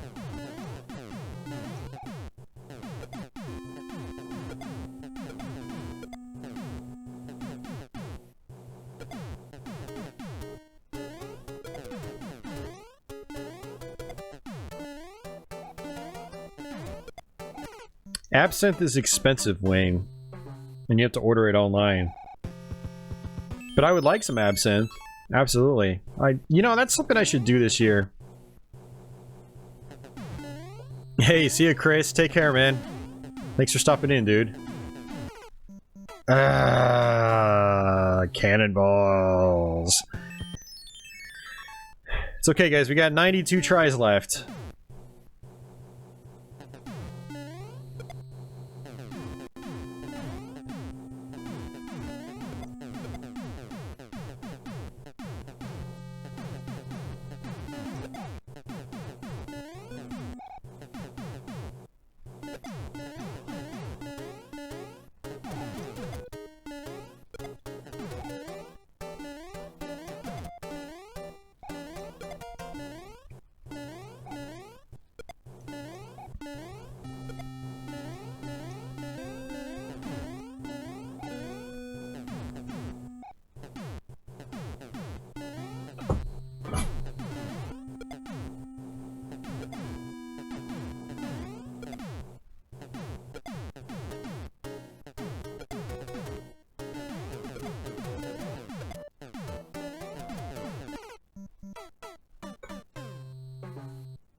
I'd be a little wary about buying absinthe from some place like the ABC. I would think that it's, Cloud doesn't work. I would think that, it might not be the real deal.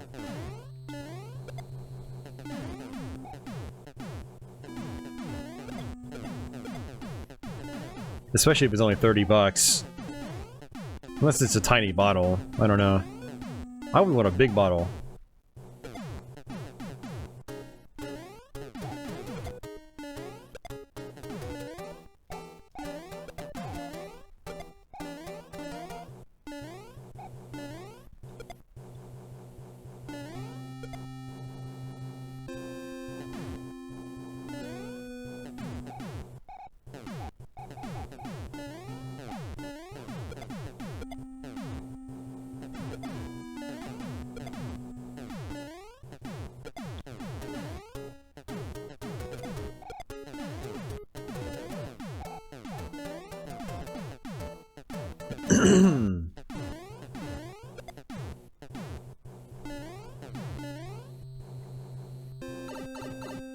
It's probably gonna be a hammer. No, okay.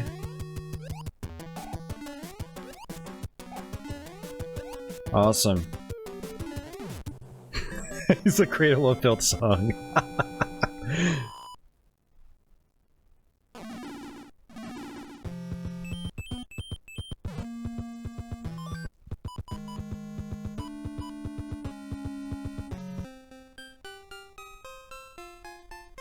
Guys, let's all fall asleep before we kill Bowser. We'll rush to Bowser, drowsy.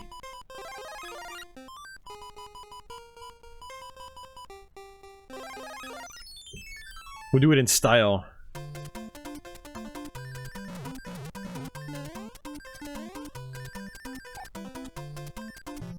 Oops, I didn't mean to do that. Ooh, look at that.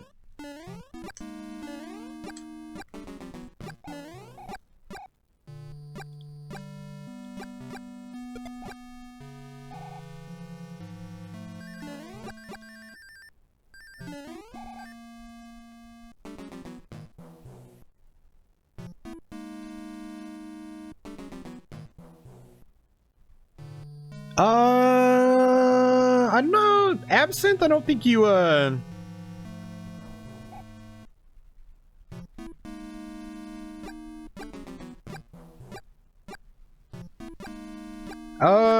Leo, yes, I have seen that. What I'm gonna do is I'm just gonna hold out for you know, if anyone has like extras they want to sell, or if the guy has extras after he does his run.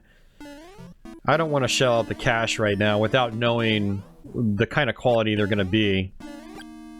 I know he's got the molds apparently, but I still don't trust it 100%, if you know what I mean.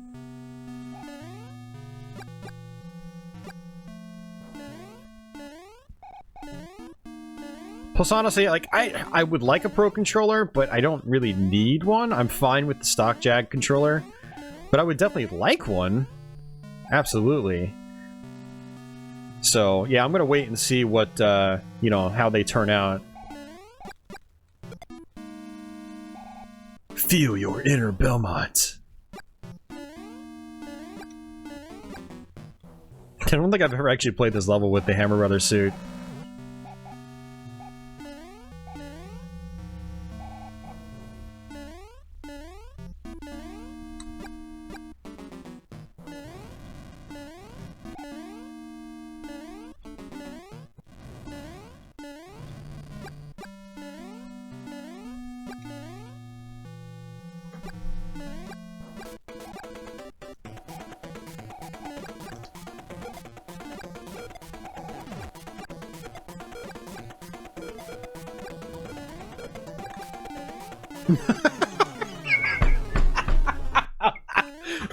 I'm sorry, guys. I've never done that before.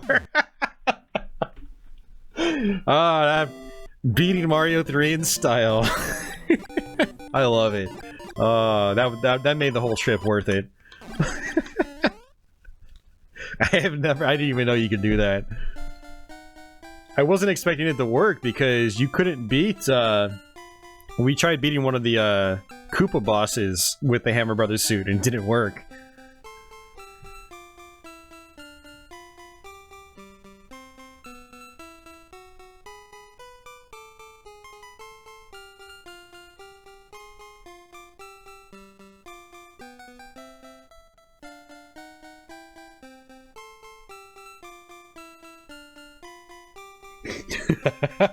All hail hammer suits.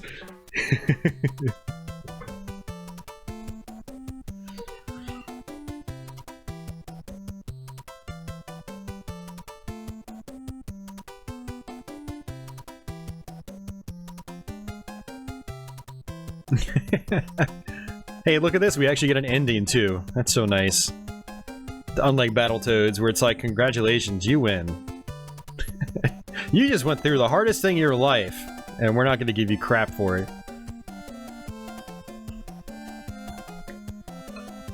Can you destroy Bowser with the Fire Flower? I assume you can.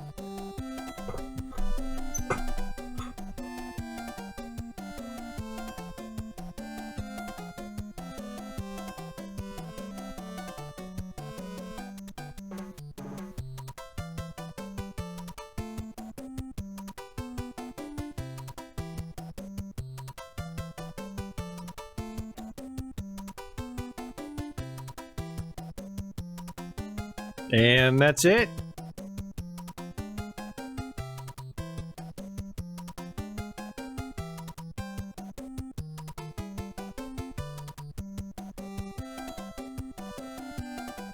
So there you have it, guys. Super Mario Bros. 3 from start to finish. Took us 3.5 hours to go through the game. Probably would have taken us 3 hours or less if we didn't die so many times. But a lot of those deaths were just really lazy deaths. It was me not paying attention. But that's okay.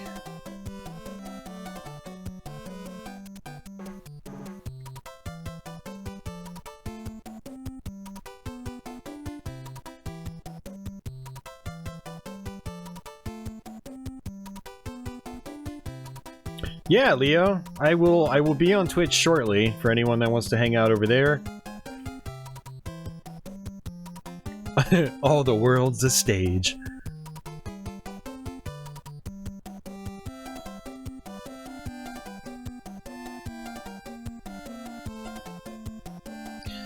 Yeah, so...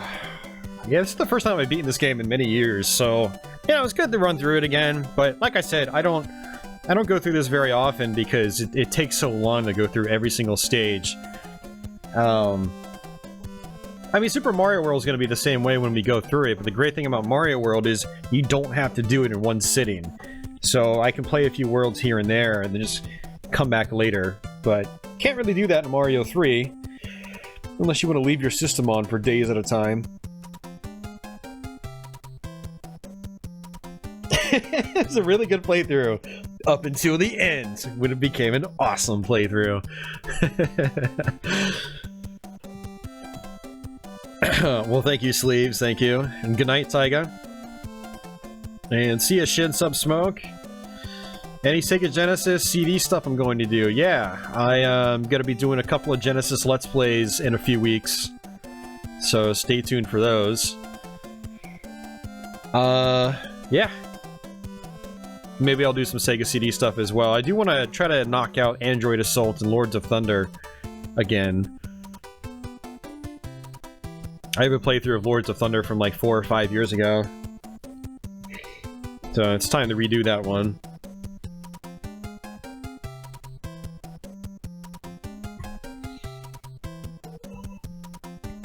That's true. The Mario All-Stars version of Mario 3, you can save it. Absolutely. That's definitely a welcome addition. Is Mario World more difficult than Super Mario Bros. 3? It's hard to say, reality. There are some tough parts in this game.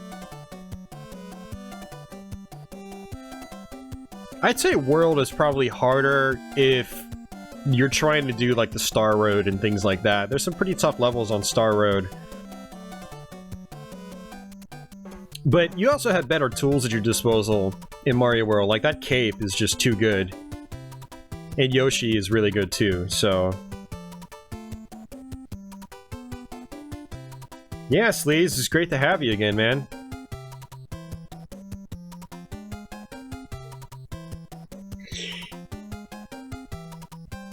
Road Avenger? No, I'm not really down with the FMV games anymore.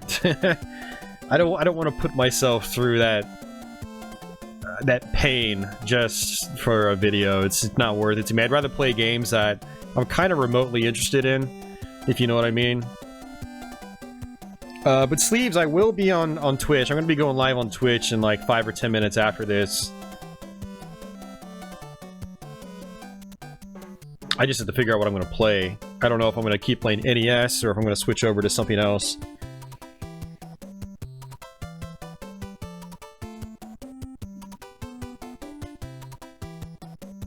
Terminator on Sega CD. Yeah, I haven't played much Terminator. A lot of people like it, but I don't know. It didn't really grab me. Rise of the Dragon I've barely played either, so... yeah, don't expect those anytime soon. Terminator is a possibility, but Rise of the Dragon's probably not. I don't know. Never say never is what I tell people. You're kidding about Road Avenger. I know some people that would be pretty serious about it, so...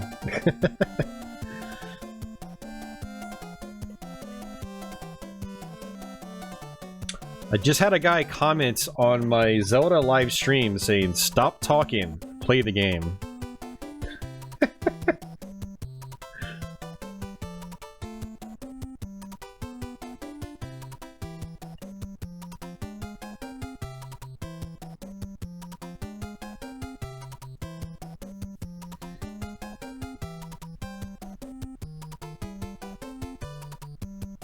Flashback on Sega CD, yeah. I would like to do that on a live stream, but that's one of those games where I had to practice it again. I haven't beaten that game in like 20 years, so...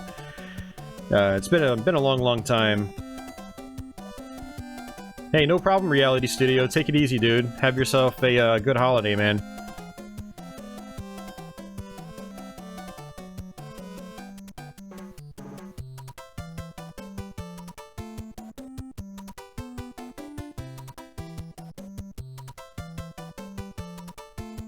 Yeah, it's not bad for what it is. I'm just not a huge fan of those QTE games anymore. You know, it was a novelty back in like the early 90s, but I just have a hard time really getting invested in them. Dragon's Lair, Space Ace, and then the easier ones like Road Avenger, Straw, Revenge of the Dragon, stuff like that. Earthworm Jim Sega CD will probably not happen because I did an Earthworm Jim Let's Play many years ago, and it got copyright claimed like 6 times because of Tommy Tallarico's music. So, yeah, that's probably not going to happen again, unfortunately. And I put off doing the Genesis and Super Nintendo ones because I almost feared the same for those. Like, I might have to do like a test upload on my, just do like a test long play and post it on my side channel, Gameplay No Talk, and see if it gets copyright claimed. And if it doesn't, then I'll go ahead and do the Genesis and Super Nintendo versions of Earthworm Jim.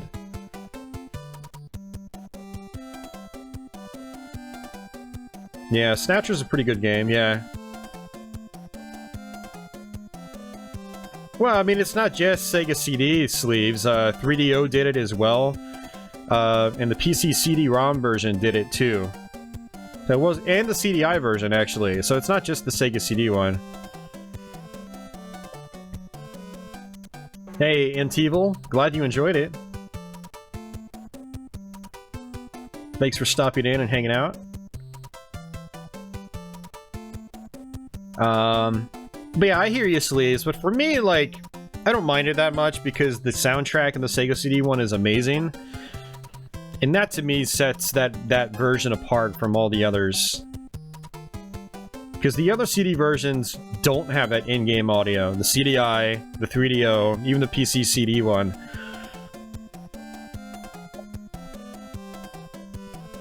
Yeah, so the Sega CD one's got that in-game music, which is amazing. It's really, really great soundtrack.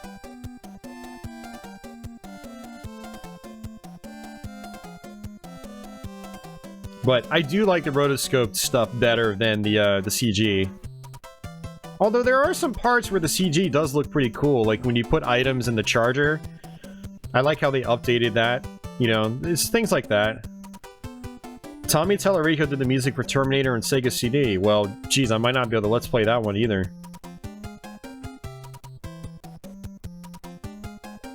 So if I get a copyright claim for music, I can mute the music in the video, but then that harms like the quality of the Let's Play. You'll hear like audio dips, and then my voice will turn hollow at the points where I've had to remove the music with YouTube's tool. It's a pain. So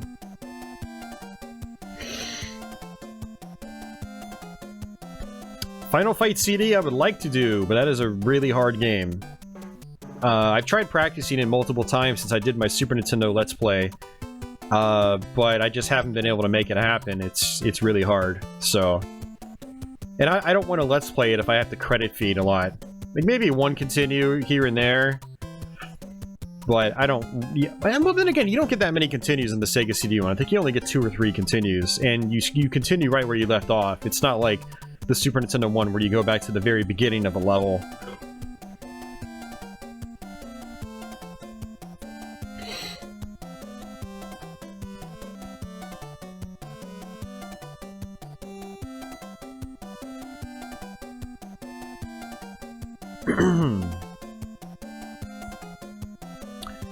I did do a playthrough of Batman Returns, yeah, I might try to do another one, because that was, you know, 2011, 2012. 2012, I think, actually. So that was my old capture setup, which looks kind of crappy, so...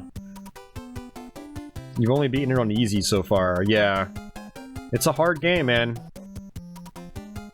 It's still easier than the arcade version, though. The Sega CD version has a maximum of 4 enemies on screen at once. The arcade version can have up to like 9 or 10 enemies on screen at once. It gets pretty crazy.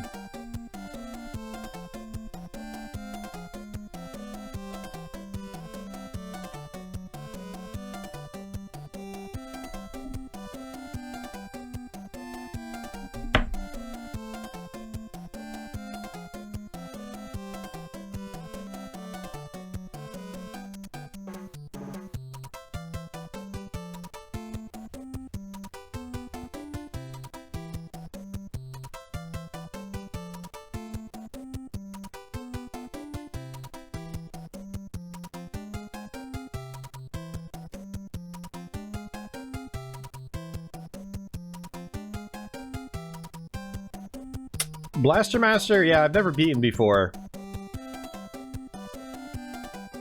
But it is something I would like to do eventually. Thanks, Rob. I appreciate it.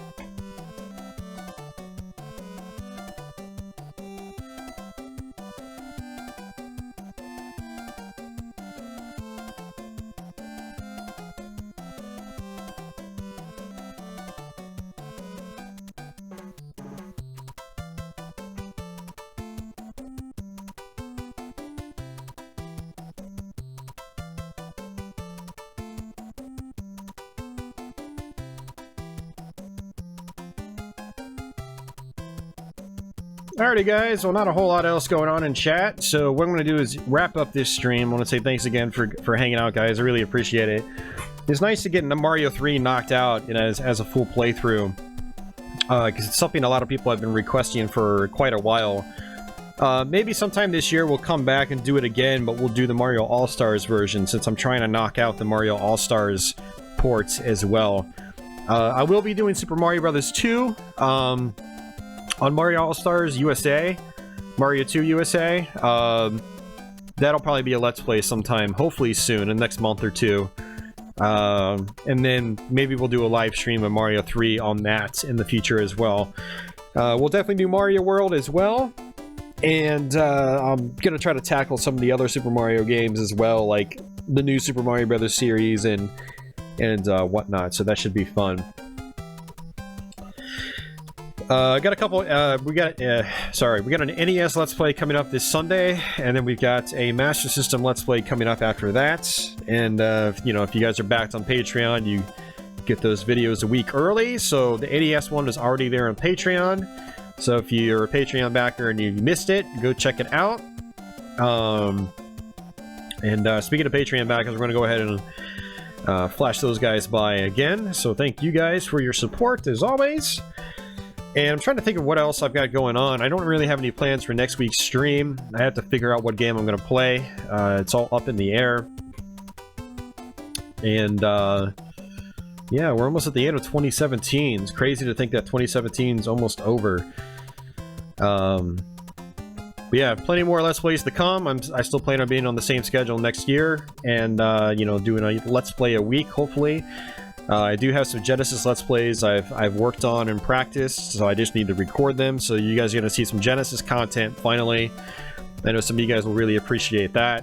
Got a little taste of that a few weeks ago with my Prince of Persia Sega CD Let's Play, but I hope to get more Genesis stuff out as well very, very soon, in the coming weeks, so...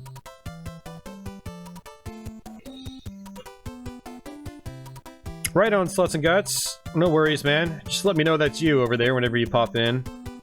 Might catch me later on Twitch, says Sleeves. Take it easy, Sleeves. And here are the Super Chatters as well.